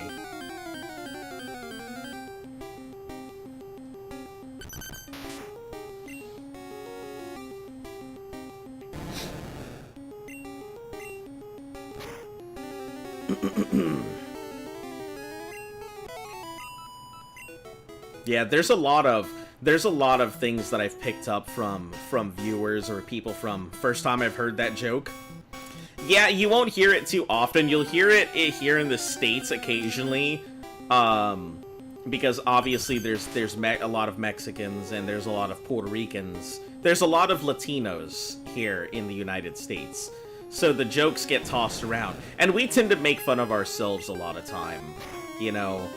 If it's the older generation Latinos and Latinas, like, they'll go ahead and make fun of themselves, no problem. I think the younger generation is way too, like, they're far too sensitive about where they come from and everything else. So I'm kind of just like, I don't know what to say. I mean, it is what it is. I mean, if you guys want to, yeah, I'm proud of my heritage too. I'll be the first person to say it, but like, yeah, I'm gonna go ahead and make fun of myself, no problem. Like, it doesn't bother me, that kind of stuff. But, you know, I'm also not, like, what you would consider, like, the youngest person in the room, either. So, my skin is pretty thick. It's probably from my upbringing, but...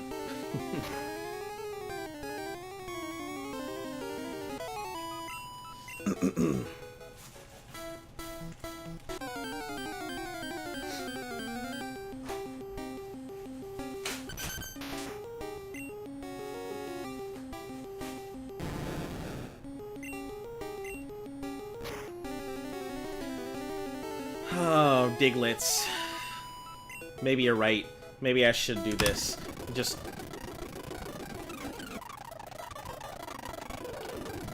Oh, jeez. Listen, how can anyone play this at this speed? How can anyone do this? It's not... It's horrible.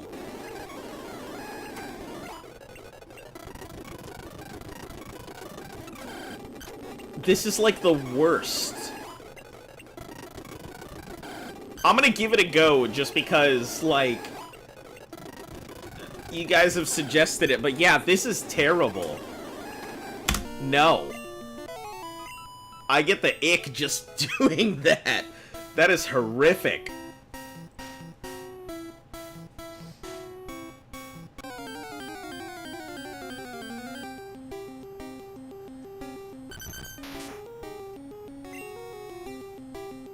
Never again.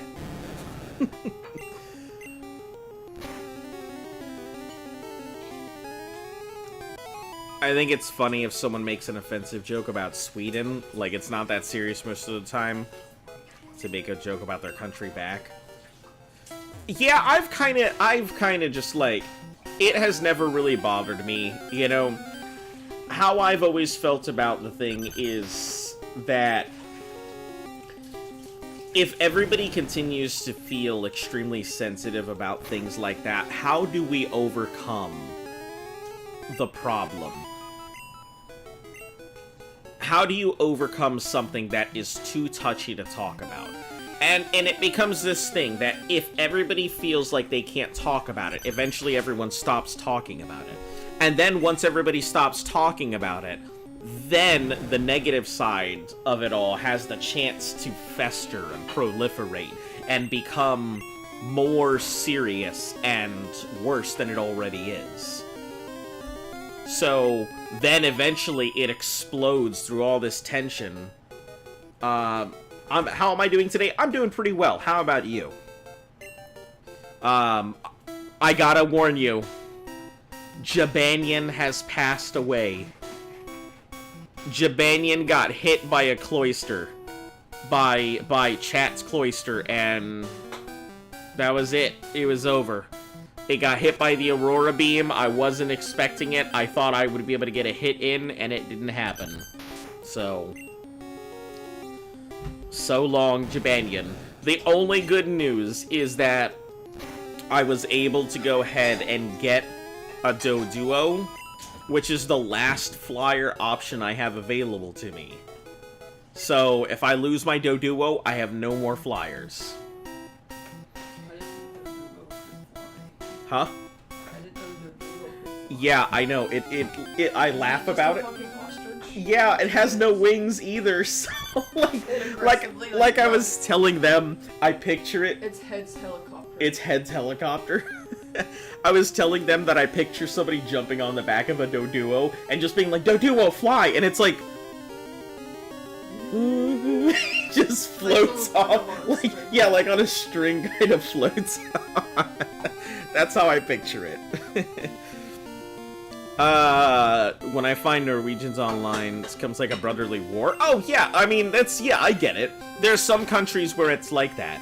You know, like how Ireland and England go ahead and knock on each other literally all the time. Doing great, just discovered your copy of Fling Mash is working. I thought it broke. Apparently, it was just that the Wii was having trouble reading the discs. Dang, see ya, Jabanian. I mean, no, Jabanian, wag, cry sob. Well, Jabanian was good. I mean, it's not like it was doing too much except for flying us from place to place, but still, it was doing its job, which was important. It took the hits that way, the Snorlax didn't, though. All I can say is they can't all be Mr. Mix. Who is, was that in the background? Oh, my fiancé. My fiancé! Come on over here, honey. You want to tell them about how we are engaged? I'm ill. Huh? I'm ill. Oh, yeah, she's ill. So, she is feeling pretty bad. I'm pretty sure she just slept for, like, 12 hours. Yeah. It was at least 9, 10, 11, 12, 1, 2. It's like 6 hours. You were awake for a little bit. I went No. to bed at like 9. You went to bed at like 7. No. Yes. It was 7 o'clock when we were in the store. Nope. Yes, it was. Because you got back at like 6:40 something. Well, either way. That Broy's got you laughing so hard. Well, listen, we try to go ahead and entertain here. So, you know, if you want to go ahead and have any of these their voices. Fionn-K. That's right, we got them Fionn-Ks right next to that there Dijon Grey Poupon. What? You hate the way that I said that? Yeah, if you guys ever had that Grey Poupon, man, I like to poop on my sandwich. It is so delicious. It's like eating. I'm digging myself a hole. Well, that's what the poop's for. You dig yourself a hole, you go ahead and put the poop on in it. So oh, man.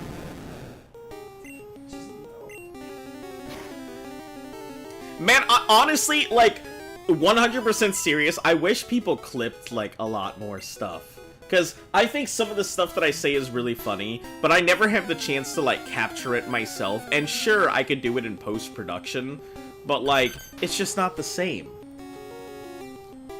Your fiance has a cute voice. Tell her a female viewer said that. Hello! A female viewer has said that your voice is cute. No, I sound like a prepubescent 13-year-old boy. You're just an alto, that's all.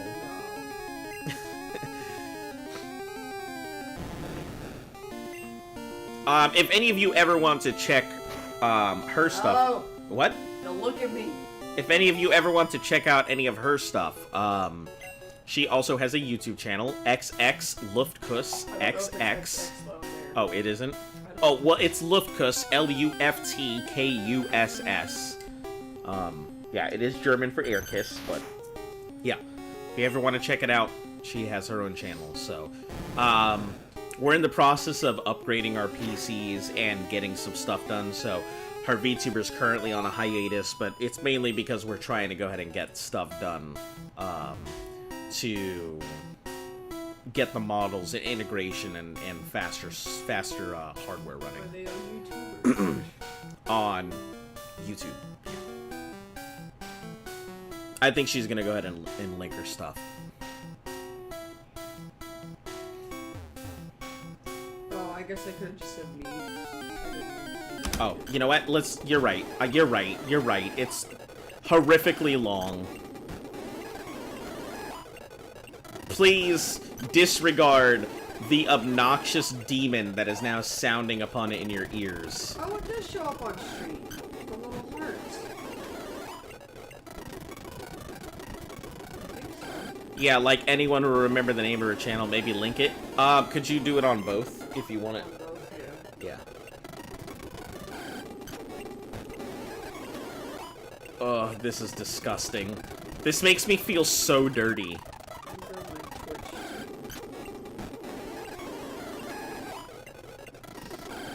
Yeah, seriously, doing this makes me feel dirty.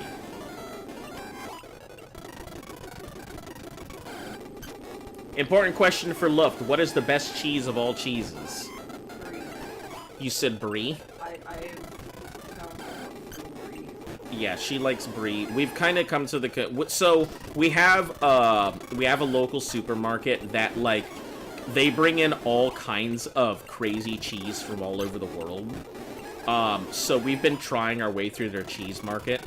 I think there's this nice black wax cheddar that we really like. She has come to an appreciation for brie. I like the texture. Yeah, I personally, you guys are gonna hate me on this one. I really like cheddar cheeses.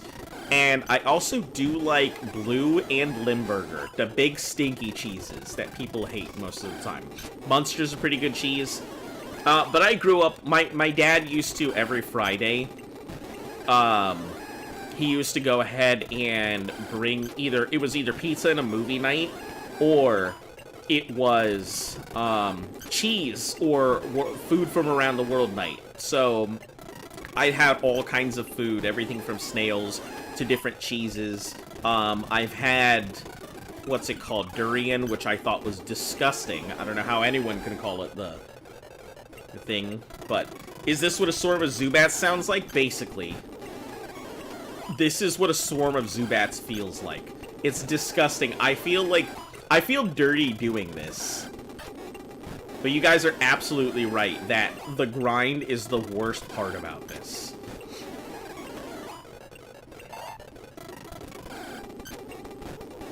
And, like, specifically in yellow version, the grind is so bad.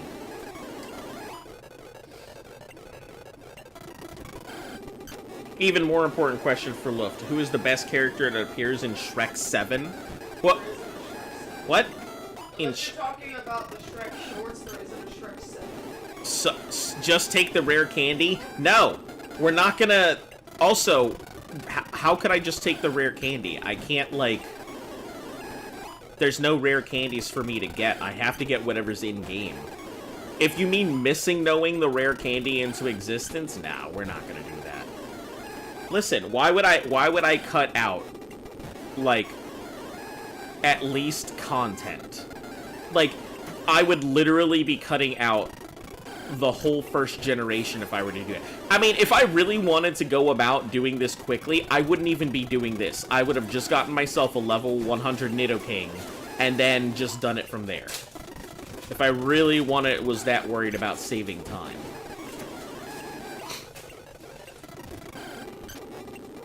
Gonna feel bad, but it's worth it. Just put some ground rules for you and you're good. Nah, I think I'm okay. This'll be about the extent of it, I think.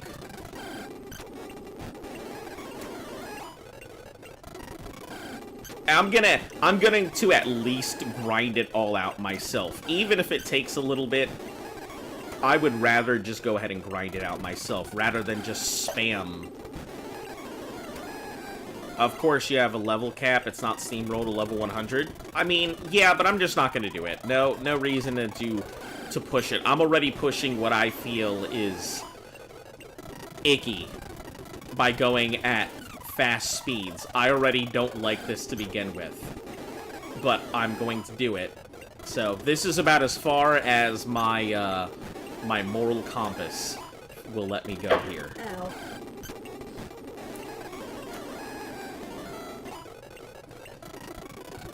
Most important of all time, how much air can an air conditioner breathe if an air conditioner could breathe? Uh-oh. She's pulling out the calculator.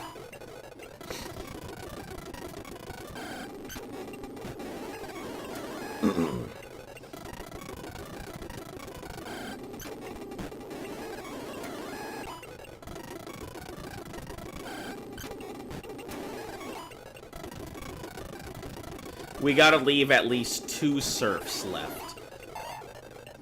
Trying to learn Hydro Pump.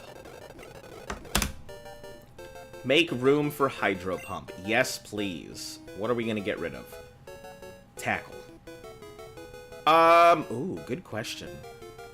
Hydro Pump... This has always been a big problem. Hydro Pump is very strong. But the problem is Hydro Pump's accuracy is not great. And every time I've used Hydro Pump in my playthroughs, I have missed in all the crucial portions. So Hydro Pump on like regular whatever, some Rattata some kid throws out who likes shorts and thinks they're comfy, no problem. It's gonna smack that Rattata so hard it's gonna blow out its asshole. But like, anytime I go ahead and use it on, like, a battle that actually matters, like the Elite Four, it fucking misses. So, I almost don't even want to put it in, but I will. Know that in the game and up to Crystal, the catch rates are fucked up, so Great Balls are the best balls? Yep, I do.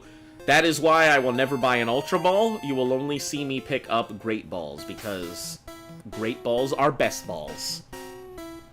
Conditioner. Guess we'll all lose our sanity trying to read those questions. I was trying to remember how... Look at Pikachu do the dance. Pikachu moves around a lot in this game. Jesus.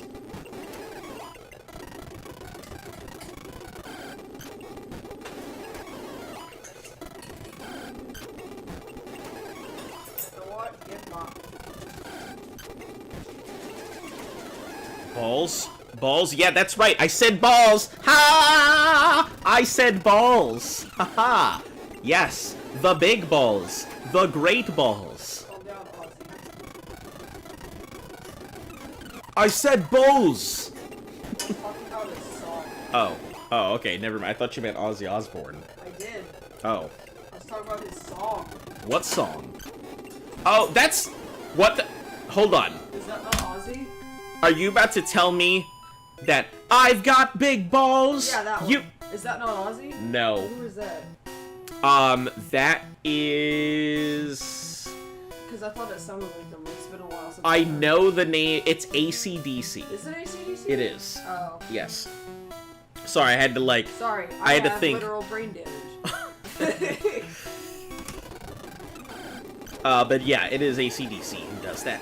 I've got big balls. Yeah, that's... You've got big balls. Yeah, that's the song.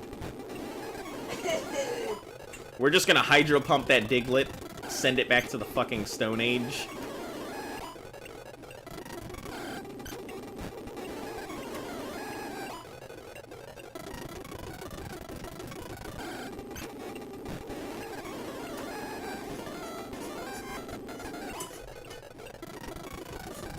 You want balls? I want balls, and I know where to find them. I want balls, and I know where they're at. Find them in the courtroom, or find them on the dance floor, or find them in the living room. If you're really fat. He said balls. Funny, funny. Balls, balls. You're the balls. We the balls. Balls funny. Balls, balls. Balls funny word. Balls funny word. Balls funny. Huh? Balls funny word. I guess we'll go with black here. It should be okay. If it has a Doug trio, I think I'll have to stop it. We'll put you at the bottom so I know it's not there, so. What about the boobs? Oh, is that what we're moving on to? Booba's not as funny. Booba's not as funny. Boobas aren't the laughs. Boobas don't make funny jokes. Hey. Alright, back to, oh, dig a hole, I guess. We'll just headbutt it. I forgot that this thing is slow, so it's gonna take some damage here or there, so I gotta be a little more cognizant of what I do with this, because it's not very quick.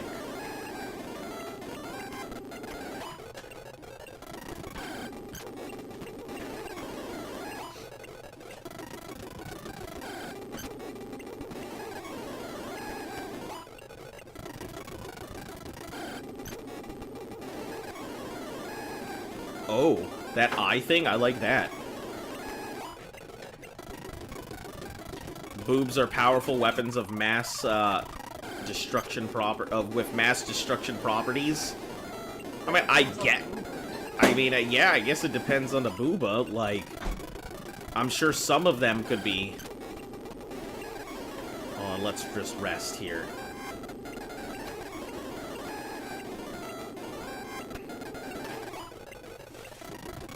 It does have a way to go ahead and recover itself, so every so often we can hit a rest rather than getting out of the fight.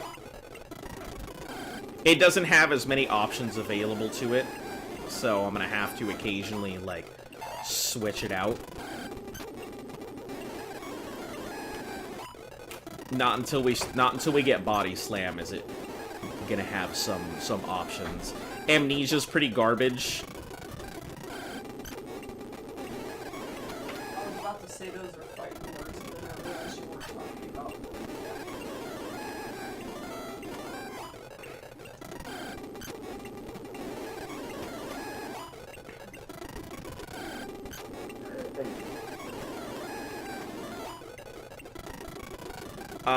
That word not ball, not funny. Wah, cry sad because funny ball, funny laugh, laugh, he.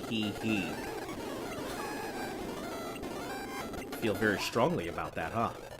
Does my Kadabra have nasty plot? Negative, because that is not in this generation. So, Generation 1 has a lot of limited move sets and is very, very different. And yellow version in itself is completely different monster than red and blue are. In Generation 1, Psychics are king. Hyper Beam still has the automatic reset, so if you knock out a Pokemon, there's no rest period after. Psychic can pretty much take down everything in the game. Psychics have no real weakness except for bugs, and there's no bug moves in the game, except for, like, Twin Needle, which is pointless. It only exists on Beedrill and Jolteon, so...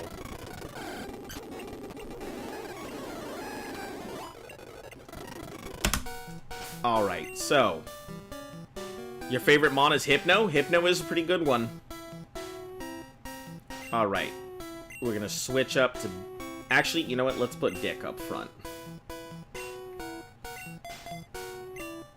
Dick should be able to... We're gonna have to take the battles a little slow here because I need to see how he handles compared to... Get out of here, Pikachu. I don't care about you.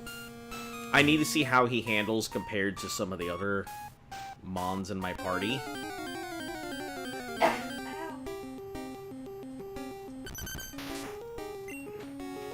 My favorite? Ooh. Out of all the Pokemon? I'd probably have to say Seismitoad. I think Seismitoad is one of my favorite Pokemon ever. I really enjoyed how it felt. I loved how tanky it was. I liked how well it integrated into a team and operated in conjunction with other Pokemon. It was a very good Pokemon. Quagsire or Wooper would probably have to be my second. Important question, what color is Jack Black's grandfather's gallbladder? What? What kind of question is that? I have no idea. What color is a gallbladder to begin with? Is this like something I can Google? Can I phone a friend? But yeah, Seismitoad. Favorite Pokemon, probably. Or Shedinja. I really like Shedinja, too. So, I think the idea of Shedinja is pretty cool. It plays off of one of my favorite, like, Path of Exile builds. So, in Path of Exile, there's this thing called Chaos Inoculation, where it makes you completely resistant to chaos damage, which is... It bypasses a lot of shields and defenses, so it's pretty bad. Pretty bad to get hit by. But it leaves you with 1 HP. And I think that's kind of cool because Shedinja only has 1 HP. It kind of feels like backs to the wall, the only thing that you can do is fight me like a man. And it's like, I am the final boss kind of thing. Get out of here, Pikachu. I don't care about you. Let's see how well that quote ages. I still don't care about Pikachu. Don't know what color it is either, so you're right as far as I'm concerned.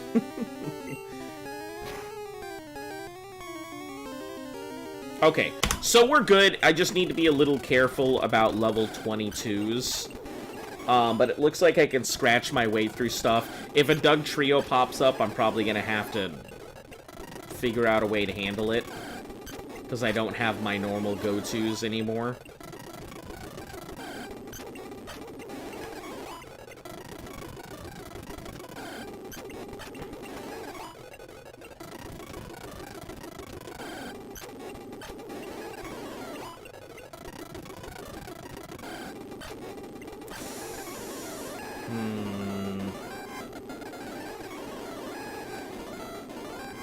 Black has no way to fight it. Do you have any... You have one surf left for this exact situation.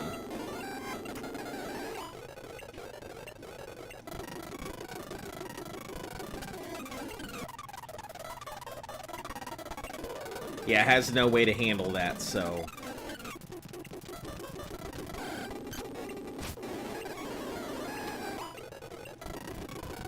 Bing Pot should be able to handle everything that comes up.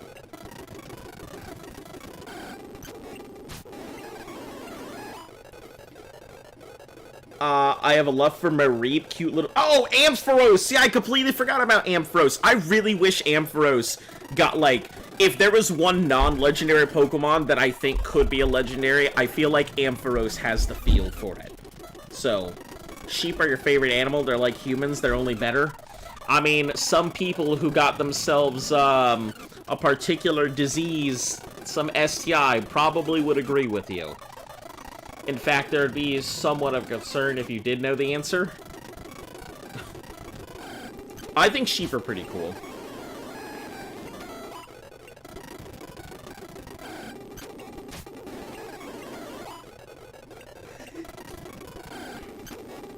Favorite Pokemon has got to be Oddish and Vileplume, Poliwhirl Graveler.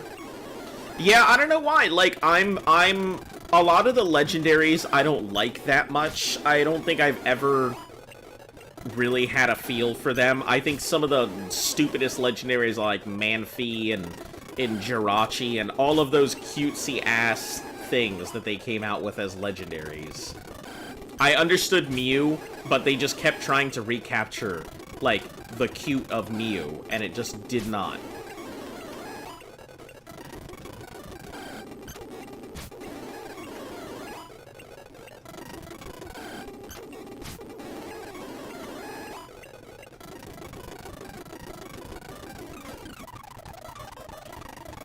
That sounds so creepy.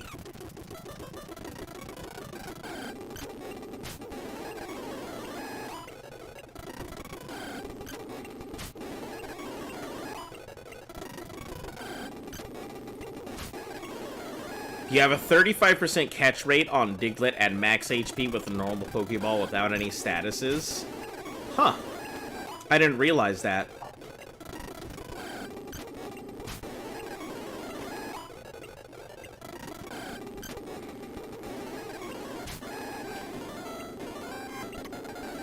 Funnily enough, in blue version, when I walked into Diglett Cave, I immediately, like, scuffed it, because I walked in there with the intent to get a Diglett, but was on straight-up autopilot and just completely knocked out my first Diglett. So I didn't have a single Diglett during blue.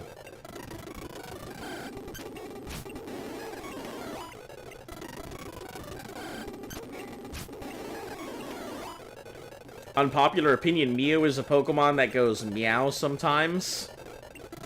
I don't know if I'd say that's unpopular. What is this challenge? All right, let me hit you up with the whole thing here. So, the Thanos challenge is a play off of something called the Pokemon Gauntlet.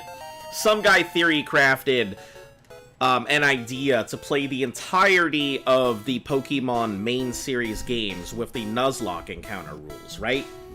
So, the reason it is called the Thanos challenge is because it's a play of words off of the fact that it's called the challenge itself is the Pokemon Gauntlet. Plus, you're collecting all of the badges as you go through the games, so, you know, another play on the whole Thanos Gauntlet and all of that with the stones. Plus, you're playing a very long series, just like the whole Marvel movies and everything. Plus, you're getting an elite team together to defeat the bad guy at the end of each of them. And the most important part, since it follows the most basic of Nuzlocke rules, you know, the whole capturing and encounters and knockout whiteouts, blackouts equal failure. The most important part is that if I white out or blackout in any of the games, regardless of which version I am on, I have to restart the challenge from the beginning. So I would have to restart all the way back at red version. But yeah, The Thanos lock is my personal play on it. A lot of people really think it's crazy to even attempt something like this. I have heard many people say that it's an impossible task, and sorry, I missed most of that. What's the part about Thanos? So the Thanos lock. So you remember, obviously, the Infinity Gauntlet and everything. It's a play on the fact that the challenge itself, was originally theory crafted as the Nuzlocke Gauntlet, which is playing through the entire mainline series on its own. Or playing through the entire mainline series with all the Nuzlocke rules attached. So, you know, obviously, Thanos has the gauntlet itself. You're collecting all of the badges to go ahead and slot into the gauntlet, thus the gym badges. Collecting your team, and the whole snap portion is the fact that if I fail to go ahead and get through the challenge, it's just like the Thanos snap, and I have to go all the way back in time to restart it all again. So, yeah. That's kind of where it comes from. Unpopular or popular opinion: Magikarp is Ma, is them is Carp, isn't the U, isn't no is eels. Hello? Are you okay? Do you need me to call you an ambulance? What? I don't know what kind of sentence that was, but Jesus. Alright, let's get back to the boring grind here.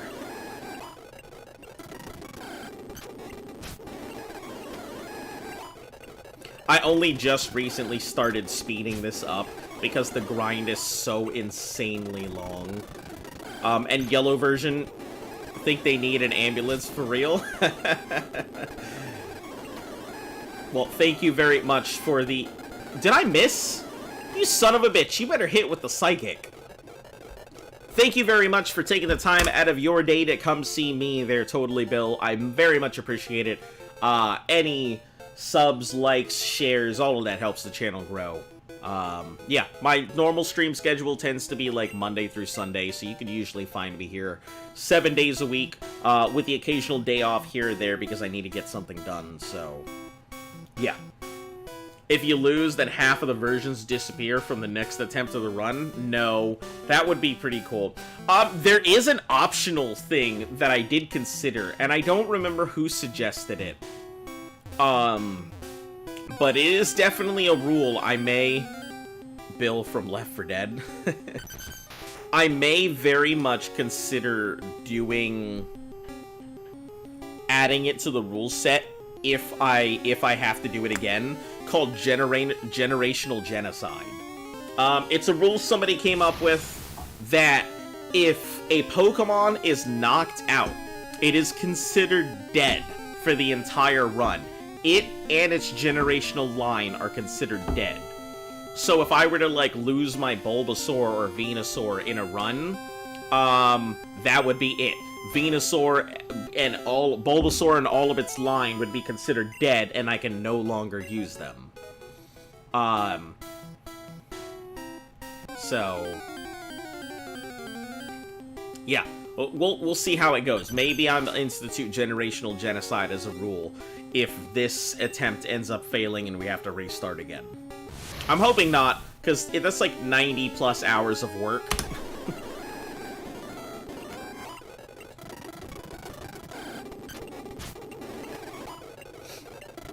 Wow, this... I will say, this is a much tankier Abra than the last one was.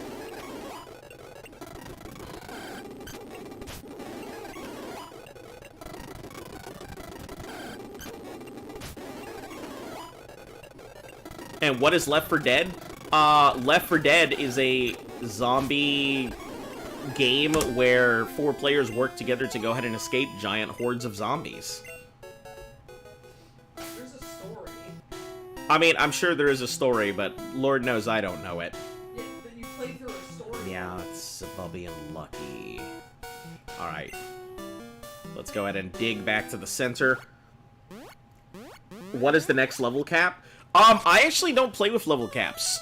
So this, I should go ahead and stay. The reason that I am playing, the reason that I am using the most basic of rules is this is my first ever attempt at a Nuzlocke.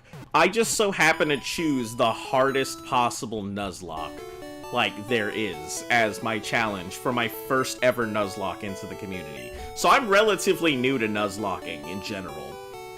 So we're not playing with gym caps or anything. So technically I could level to 100, but I'm not going to. I like to sit roughly between 60 and 65 for the end of the game. So my end game, I think, for red and blue has been level 60. I think since yellow version switches up the formula so hard, I think I'm gonna have to level everything up to 62. But right now, our big concern is I need to get my Kadabra up to level 50 so I can just sweep the gym. So I can sweep Koga's gym. That's my main goal right now. And after that, I think I need to finish off Giovanni, which I already have the Lapras, so most of that stuff is done. I'll just need to go up there and sweep him. But we're gonna get everybody to level 45, except for Kadabra's gonna be level 50. I believe that Koga's current Pokemon are level 50 in yellow version. I believe the Abra is also level 50. I think that... Thank you, someone. Thanks for popping in. I'll be back here again tomorrow. I usually tend to broadcast at about 3 to 3:30 Eastern Standard Time, so feel free to pop in whenever, or whenever you get the chance. No pressure whatsoever, and we'll catch you later. Dead for the game or the entire 34 run? Oh, dead for the entire 34 run. That's what generational genocide would be. And that's why I'm thinking of whether I should be able to institute the rule. There is something I am also going to institute. I've thought long and hard about it, and it doesn't affect anything right now, but it will when we get to some later games. I gotta think of a name for the rule itself. But when we get to games that have the option of, I think, the national dex or whatever opening up, so that way different Pokemon can appear on different routes, I think I'm going to add a clause that when the national dex comes into play, or whenever Pokemon become available on routes that I've already traveled through, I'm going to allow a secondary pass through each of those routes. Because I feel like going through the game with the original stuff is cool and all, but if they open up to the point where I have the option to get Pokemon again, I'd like to go ahead and broaden my horizons and broaden my team accessibility and capability. So,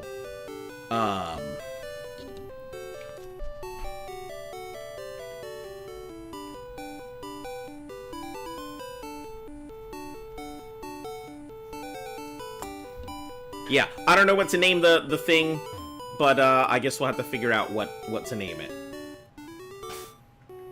Oh, wait, is it not on my team? Because the last place that I did was here. Shucks. Okay, hold on. I forgot that the last place that I did anything was over here.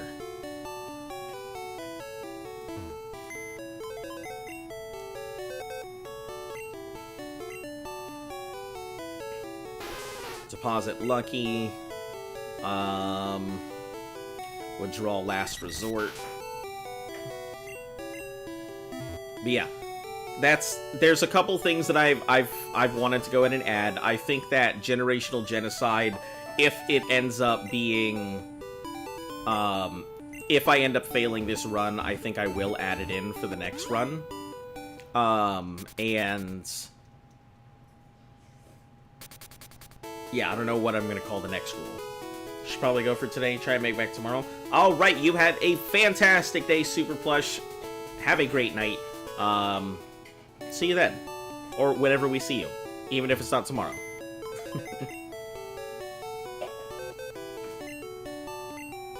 Alright, deposits. Last resort. We're gonna go ahead and withdraw Lucky.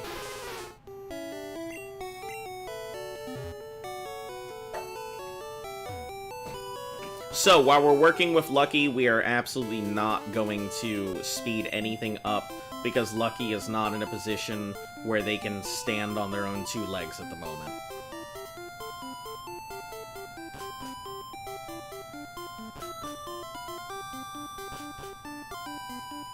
Welcome back. Let me see what's currently in slot 1. Bing Pot, okay.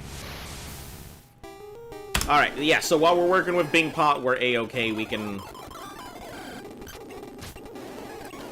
just do whatever with Bing Pot, no problem.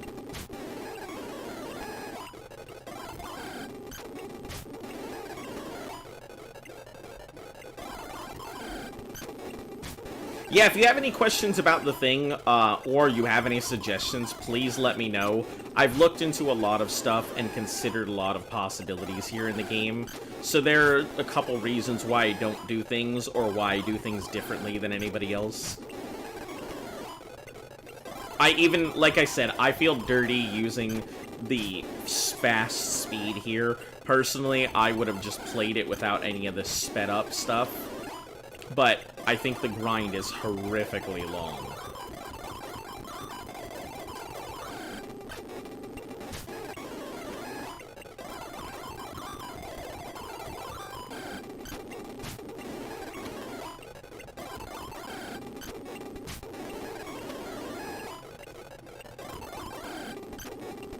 And we're only grinding through here so we can get to Pokemon Mansion, which is going to be a scary place to grind, because there's a lot of scary stuff in Pokemon Mansion, but it's my secondary grinding location. I just need to make sure I get through Koga first.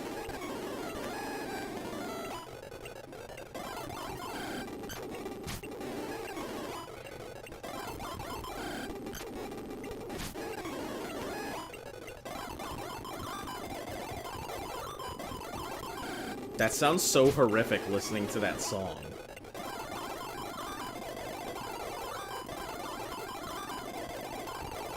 It sounds like it's about to go ahead and blow up into a techno song.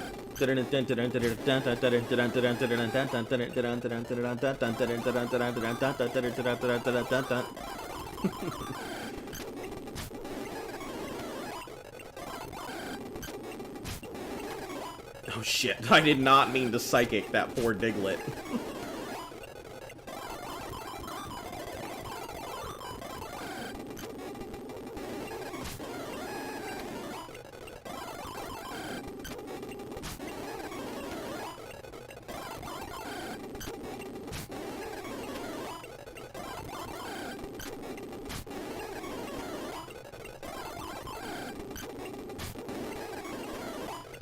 Oh, man.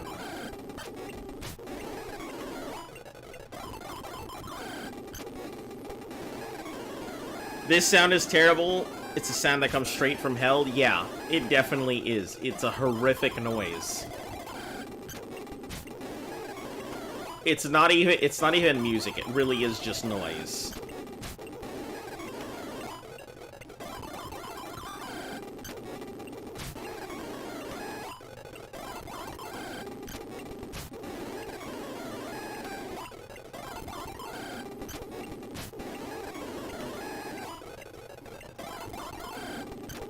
Once it hits level 50, we're going to go ahead and handle the gym. But I feel like getting Bing Pot there is kind of going to be a problem. Koga surrounds himself with Pokemon that are not aligned to his gym in general, so I don't exactly remember what the Pokemon in the gym are.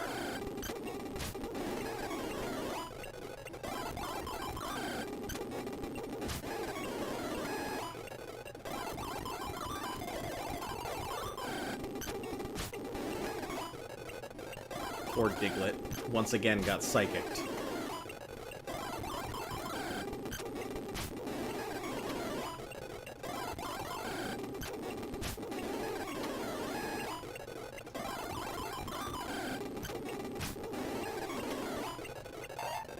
$49.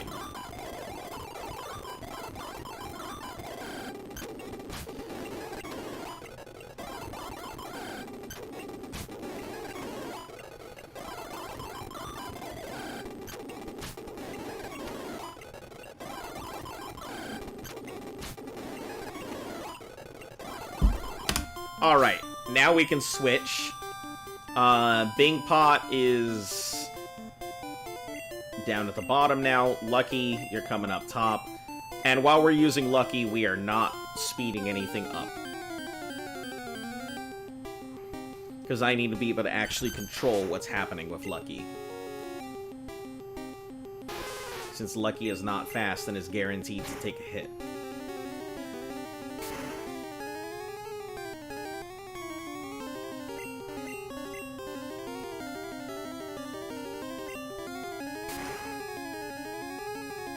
Damn, I got so used to that.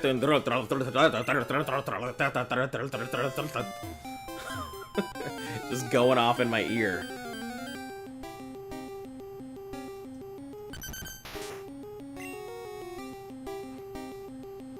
Alright, so this will take 2 water guns.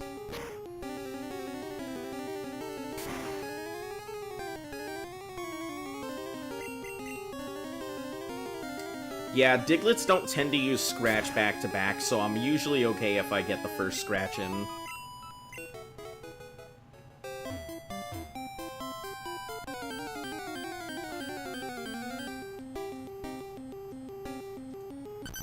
Oh my god, it feels so slow now. Why have you guys done this to me?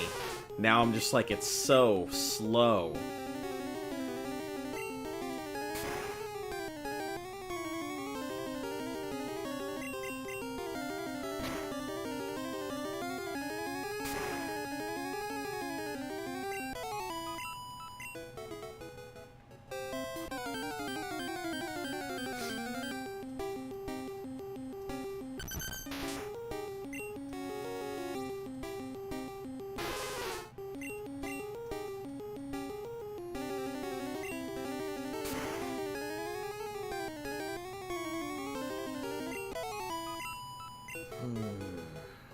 Yeah. I think everything that I'm going to be using roughly up to level 45. And then Kadabra at 50 will be a good start for now. Even, I think Kadabra at 48 would be fine. We have to go ahead and switch out. Not going to be able to take that.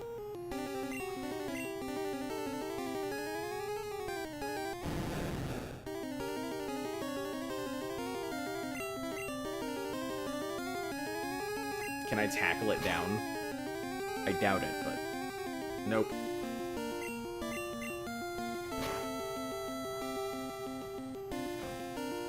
Almost. 3 tackles when I could have used 1 surf. But...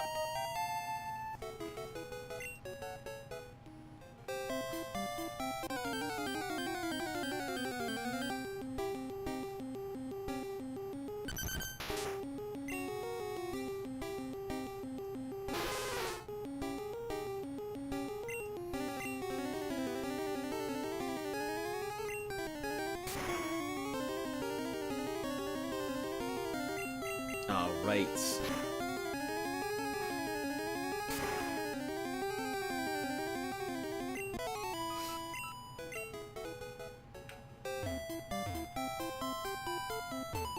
Yeah. I'm kind of... now I can understand when people start speeding it up. Now it makes so much sense why people have trouble. But, like, that's the thing. I have plenty of patience for it. I'm not in any rush. Like, I'm gonna be doing this challenge for probably the next year plus. If I do it in the first attempt ever, it's probably still gonna take about a year and a half. But I think I'll be able to go ahead and claim the first Gauntlet completion. I don't think there's anybody else who's managed to complete the Pokemon Gauntlet in its entirety. So, maybe I'll get lucky. And I will be the world's first again. And I'll have 2 world's firsts under my belt instead of just 1.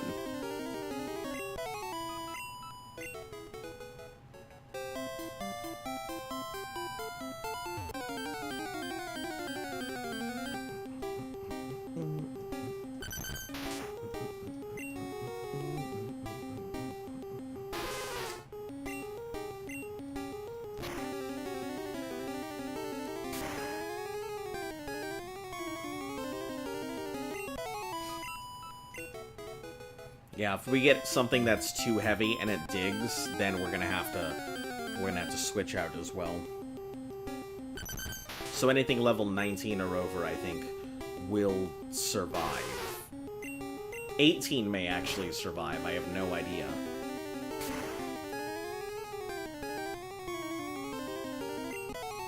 How many more water guns we got?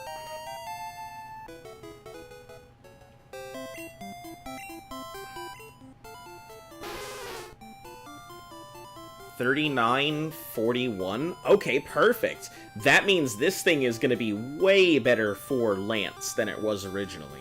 With that 41 special, this thing's Ice Beam is going to knock the shit out of those dragons. 12 and 12.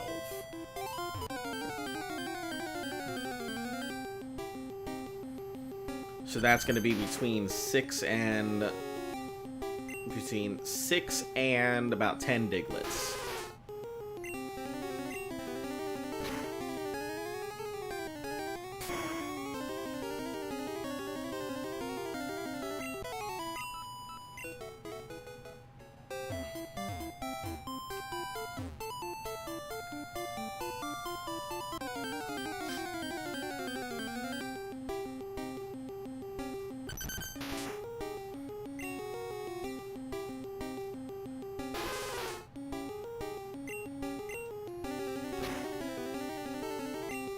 Alright, that's about it. No more for this thing.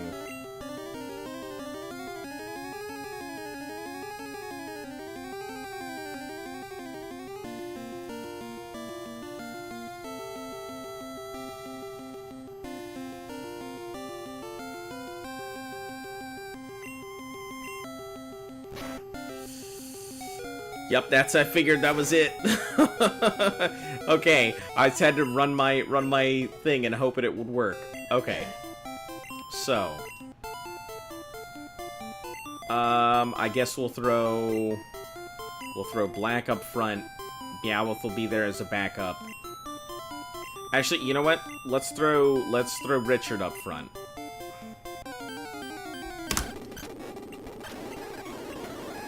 Should be able to handle just about everything except for a Doug Trio.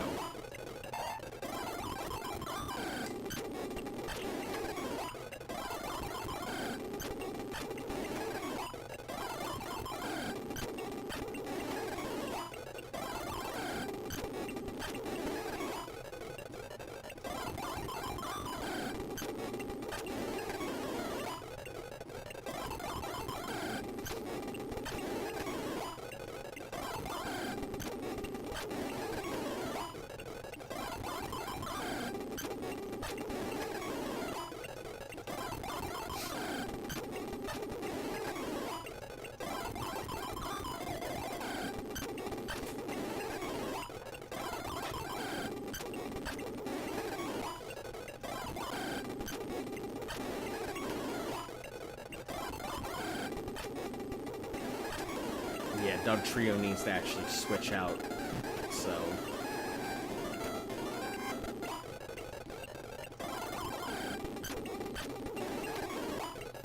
Just because I don't think it has the chops to be able to handle its own kind right now. It's strong, but I think... You know what? Let's give it a go, right? You know what? Let's dig as well. Hey, there we go. Okay, I guess it can handle its own.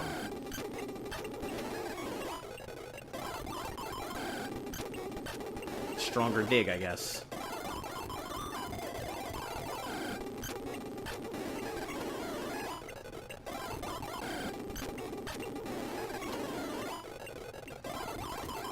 We should probably use Cut. I think Cut is a weaker version of Scratch. I'm pretty sure Cut actually has less attack than Tackle does.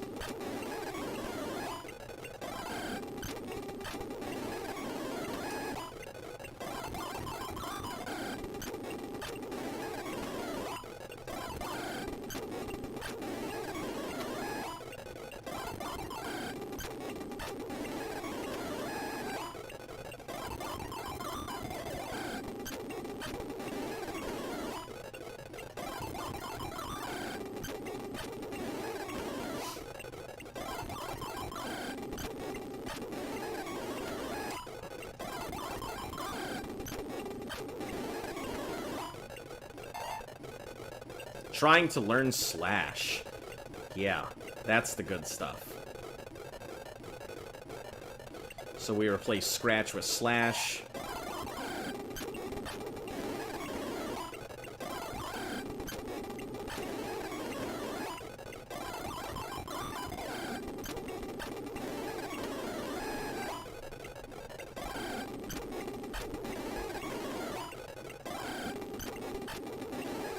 That just sounded horrific.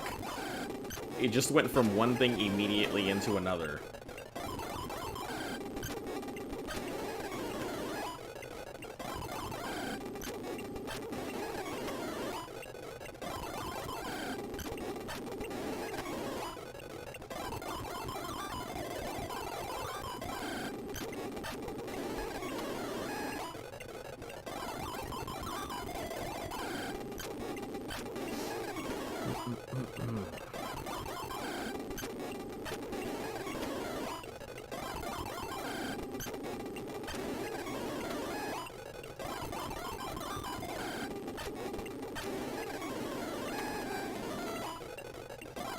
Alright. I forgot that Slash can crit like that.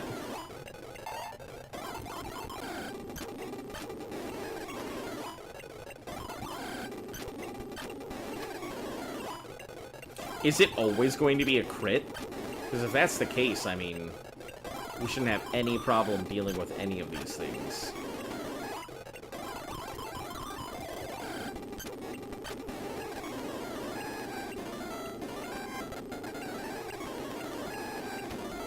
Are we just digging at each other right now? Is that what's happening? This weekend, you want to search your first Nuzlocke? Chosen the game Fire Red as the best knowledge of that game. That is always a good one. I think a lot of people tend to go ahead and start with Fire Red, so you would not be alone starting there.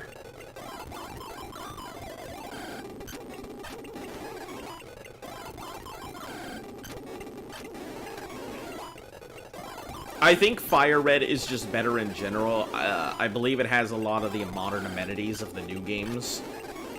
Playing through Red is okay, but... Crits are based on speed, and since Dutchie is fast, you have a night... Ah, okay. Got it. Also, hello! Jonko Splonko. How are you doing today? You've come in at my least favorite time of grinding up between. And you've come in at the time where I've gotten so sick and tired of how slow it is that I'm actually using the speed up modes for once.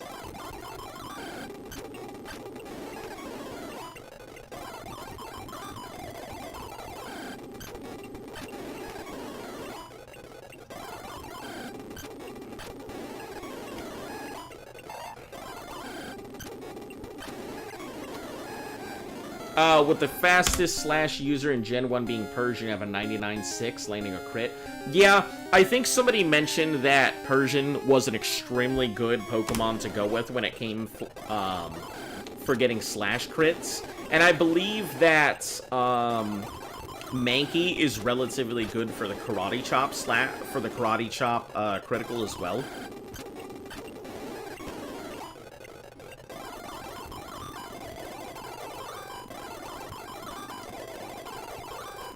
We'll get one more use out of it, and then it is switched up. Alright. Calm that the fuck down. Been watching on and off. You got me curious. I appreciate it. Hey, that is kind of what it is. And I'm glad that, like, people are coming in. So, since this is my first ever Nuzlocke, and I'm gonna be here for, like, a year to however long it takes. I'm glad to see that the community actually cares enough to, like, chime in and teach me about things that I didn't know. I mean, this is all Generation 1 knowledge, which is gonna fuck right off once I finish Yellow version, but... I guess Black will be next, and then Meowth will be... You grinding EVs? This is all Generation 1, so nope. When I get there, I don't know. I'll have to figure that out. So, I don't know a lot about the EV and IV systems and natures and stuff like that, but that's all stuff that I figure I'll go ahead and learn later. There's no reason for me to go ahead and fill my head with, like, future generation stuff when I don't need to know it at the moment. Yes! We can get rid of amnesia, because amnesia is pointless here for me.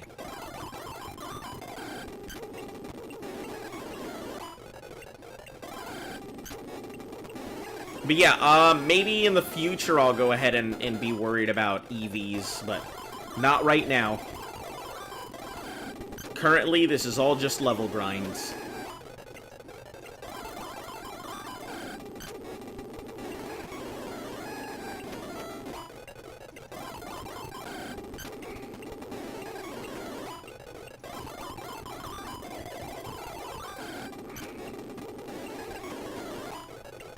Alright, next one we can sleep on.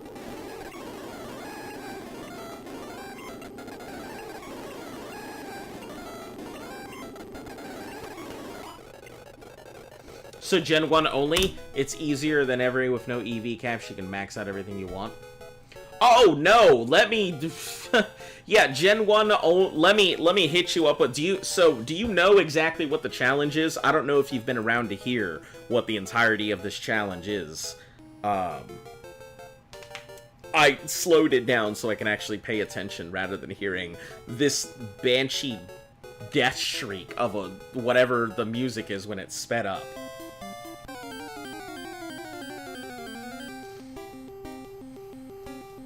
It also allows me to not have to, like, just press through.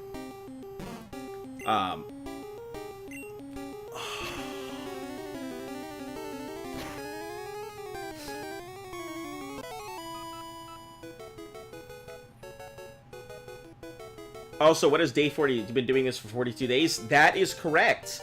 Yeah, so I guess I'll explain the whole thing here. So this is all based off of the Pokemon Gauntlet. Literally stumbled upon the stream. Oh, fantastic, cool. Then I will go ahead and explain this one to you. So the Thanos lock is my personal play on the Pokemon Gauntlet. Somebody out there a long time ago, many years ago, came up with this idea of doing the entirety of the Pokemon mainline series with the Nuzlocke rules attached. So, we will be going through all 34 mainline games. We're currently on yellow version, so I've already finished red and blue. The main thing about this and why it is the Thanos lock is, number one, it's a play on words that it's the Pokemon Gauntlet. And number two is that if I end up failing at any point, I have to start over from the beginning, back in red version. So even if I were to knock out my entire team in Scarlet and Violet, I will have to start the entire franchise over. So, that is why it is the Thanos lock. Because many people have attempted this, and a lot of people have snapped. So, it's also my first Nuzlocke, so if I seem fairly stupid about Nuzlocke and the community and everything, it's literally just ignorance because I don't know a lot of it. But you've come at a decent time, because it is Generation 1, so I'm kind of learning. It gives me a lot of room to make mistakes. So, yeah. Hello and welcome aboard. And yep, I've been doing this for about 42 days. I usually put in anywhere between 2 and 3 hours of stream time a day. I am Monday through Sunday for my streams most of the time, so feel free to pop in. I will probably be streaming 3 to 3:30 Eastern Standard Time is when I do it. So, sounds like a crazy trip. Yeah, I am sure. I'm dedicated. My channel is all about completing challenges that are way too difficult or far too time-consuming for people to finish. You know, I claim the world's first no fast travel completion of Daggerfall, which is an insane feat in itself, considering how big Elder Scrolls 2 is. It's the size of Great Britain, and it's possible to navigate it on foot, it's just an ungodly thing. So, yeah, I like these kind of things. They're extremely long, they're very long and invested, and they take a lot of time. But, you know, there's people out there who have never done it or attempted it, and there's a lot of world's first out there waiting to be collected if you're just patient enough. So for me, this is kind of my attempt at putting myself into the heavens, into the celestial body of Nuzlocke by completing this. And the only reason I emulate the older games, it comes up a lot as a question, is because the hardware, just getting it to interface with everything is just a pain in the ass. It's much easier to emulate it. I own all of this stuff up to Black 2, White 2. From there on, I think I'll have to just get the stuff to work. And I'm still collecting a lot of the 3DS stuff. So that was a generation I just completely didn't know anything about. And I've only played through Generation 1, 2, and 5. So everything past that, I am blind going into. Yeah.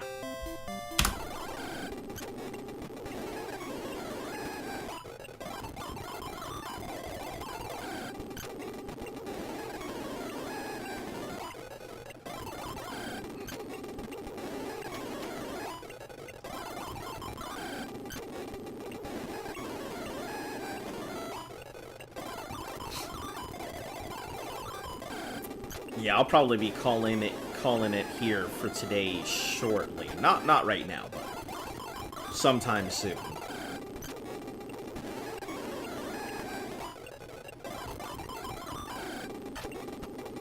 Ooh, this is what I've been curious. Let me body slam it. Okay, perfect. That is what I needed to know. Body slam does work.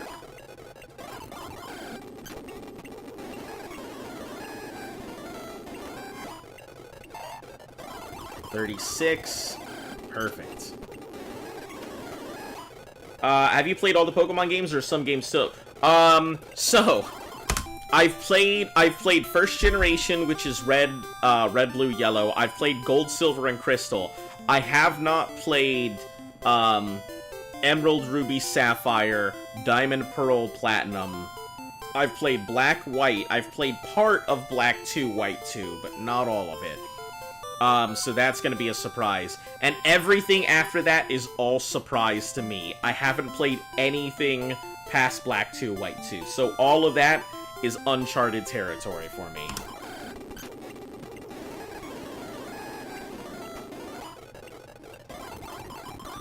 So it is gonna be fun. That is for sure.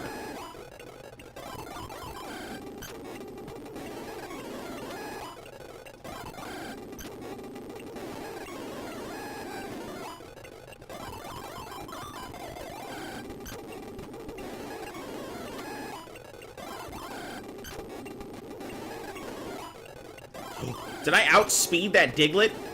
Holy shit. Definitely wasn't expecting that.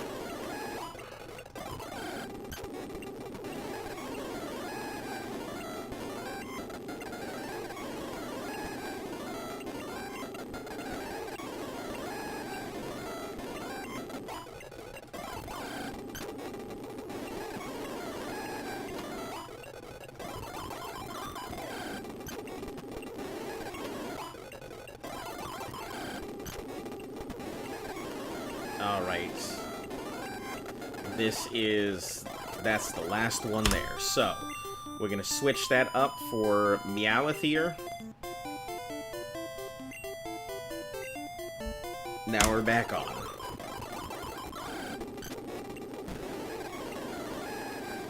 Get these tackles out the way.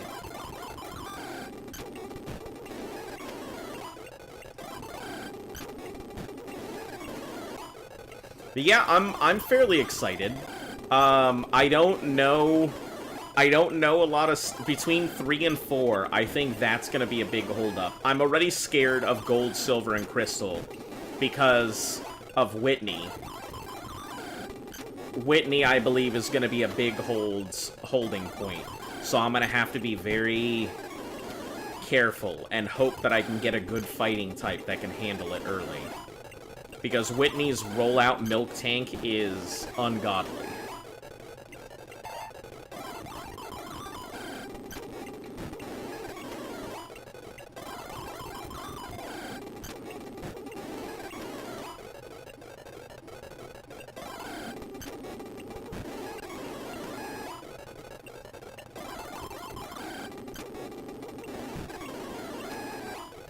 This will be a challenge. I'm sure you'll like Ruby, Sapphire, and Emerald. I hope so. I hope that I do. I mean, I'm sure I will. There's a lot of cool stuff in there. I believe that Mudkip comes from there, and I know that Mudkip is an excellent Pokemon. But I think a lot of people end up going with, what, Servile or whatever it's called, the little plant thing. Or is Servile one of the other generations? And I'm just confusing all my Pokemon because I'm very bad, and I don't know any of those. Or is it, like, that Gekleon thing?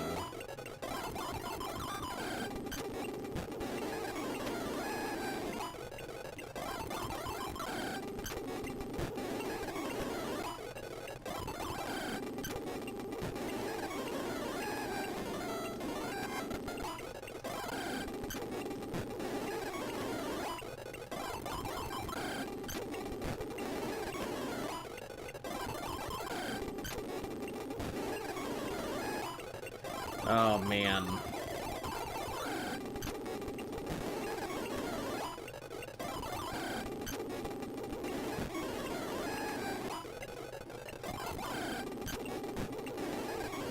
Go a bite.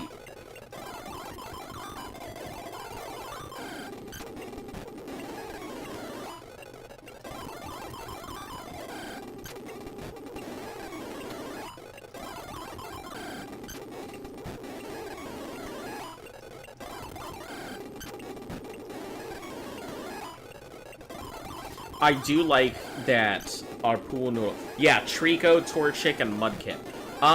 If I'm not mistaken, the right choice for Ruby for that generation, for Gen 3, is going to be Torchic. Because I believe the number of fire Pokemon is extremely limited compared to everything else. And, you know, Blaze Chicken is gonna be good from what I hear.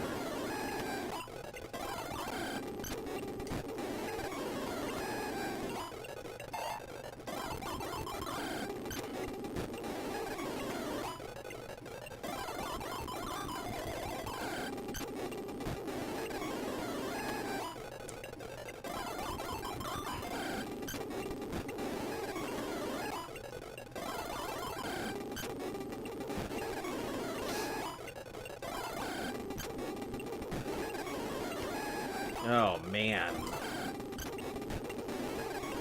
Can you imagine if I had just kept up with my regular thing and not used this speed up function? Like, you guys have seen how long it's taken me to get my Pokemon up to where they are right now.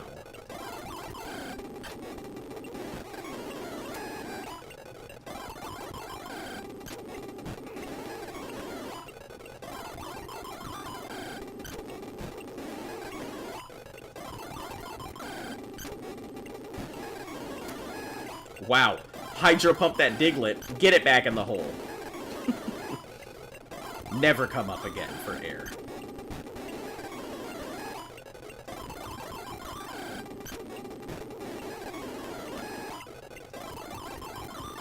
We're going to be using Hydro Pumps before we use our Surfs. It's stronger, but the miss rate is higher, so...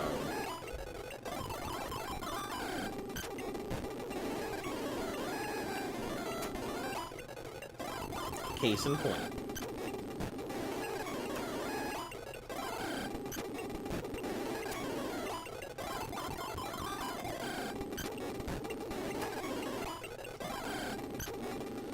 Hoenn is your favorite region. Torchic is really good. It's a firefighting.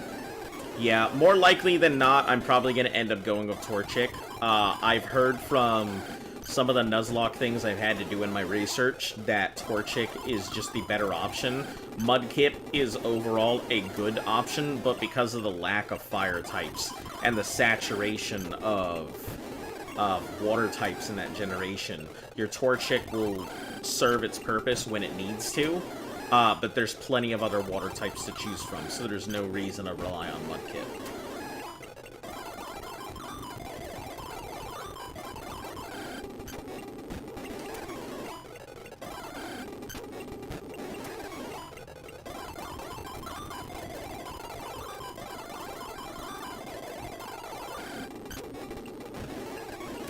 That is it. It has no more moves. So,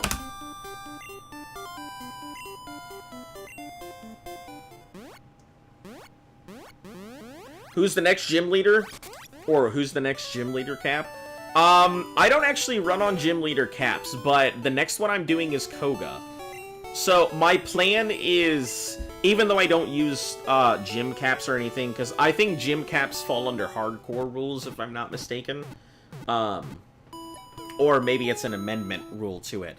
But I tend to go for Koga. It's weird, because yellow version is different than red and blue. In red and blue, Koga had a level 43 Wheezing, but now he has a level 50 Venonat. So currently, I think I could take it with my Kadabra at level 48. But my plan is to go ahead and get everybody who I'm going to consider my main team, which is not my Pikachu, to level 45. Kadabra at 48 to 50 is fine. We're going to have to level everything up to about 50 before we touch Sabrina, because her Abracadabra, Alakazam, I think, are all level 50. And then Blaine, I can go to right from there. It shouldn't be an issue. And then Giovanni, I believe his Pokemon are 55, or his highest is 55. So I'm going to need to have everything at minimum above 55. I usually approach the Elite Four, or at least I did in Red and Blue, at level 60. My mistake, for some reason, Koga's level 50 and Sabrina's also level 50. Yeah, in Yellow version, it's weird. They're both level 50. So I intend to go ahead and get to level 50 for Kadabra, if possible, and then everything at 45, then do the grind, or I may just go ahead and do everything to level 50, because at that point I'm going straight with Kadabra for Koga. Kadabra's going to be the only thing that comes out in that gym.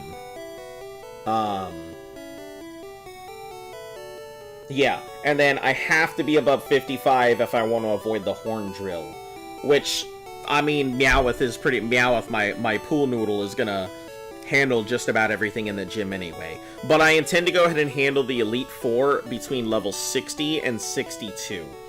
Previously, I did level 60, but since Yellow version is such a different monster from Red and Blue, I think I'm gonna need to be at level 62 to be able to handle everything. My coverage right now, or at least what I am intending to do, is my main are going to be Meowth, Richard, Black, Lucky, and Bingpot. I don't know what... I'm probably going to get rid of Zabubby at some point, or I may leave it in as the sacrificial Pokemon, so just in case I need to throw something out to get everything healed up, it'll be there. Meowth's moveset is... it's almost complete. When Hyper Beam comes up, Hyper Beam is going to supplant Tackle. And then we're going to replace Bite with Thunderbolt, because I'm going to use him as my coverage mon. Let's see. Our Dig trio here is mainly around for Dig to cover any electric types that pop up. And also as coverage against Execute and Flareon in case something happens against Chad at the very end. Black is here because it's obviously a Hypermon. It's good for the Elite Four. She'll get through it. I'm hoping so. I don't like over-leveling. I don't believe in going to level 100 just to secure my victory. If I have to, I will. You know, because I'd rather go ahead and spend 30 hours grinding everything to level 100 than another 120 having to get back up to where I am at that point. Black is going to be there for tanking and as a Hyper Beam Mom in Generation 1. It's pretty good. And then Lucky is exclusively here to handle the dragons. So Lucky is going to be there to deal with Lance. Just Ice Beam, Ice Beam, Ice Beam, Ice Beam. And then Bing Pot. Do I really need to explain why Bing Pot is here? I don't need to explain why the Kadabra is good. It's great. Generation 1, Psychic is king. We'll have a bunch of full restores and elixirs to work with it then, but yeah, that's kind of the plan. Anyway, guys, that is going to be where we end it for today. Hopefully you guys have enjoyed the ride here. I'm going to try and get things knocked out. I think we'll be going after the gym by tomorrow. It shouldn't be that hard, especially since I have finally caved into you guys saying, why don't you go faster? So, yeah, if you're new to the channel, make sure to like, sub, share, follow, all of that good stuff. Helps the channel grow. We'll go ahead and be back again tomorrow. Hit that notification bell so you're in the know. And for all my returning viewers, thank you once again for taking the time out of your day to come see me. Only caught the ending? Don't worry. Tomorrow is going to be different. Tomorrow we're going after a bunch of stuff. And since I have caved to going fast, we're going to do a little bit of speeding. So, anyway, guys, you have a fantastic night. As always, I will see you again later. And until then, stay golden.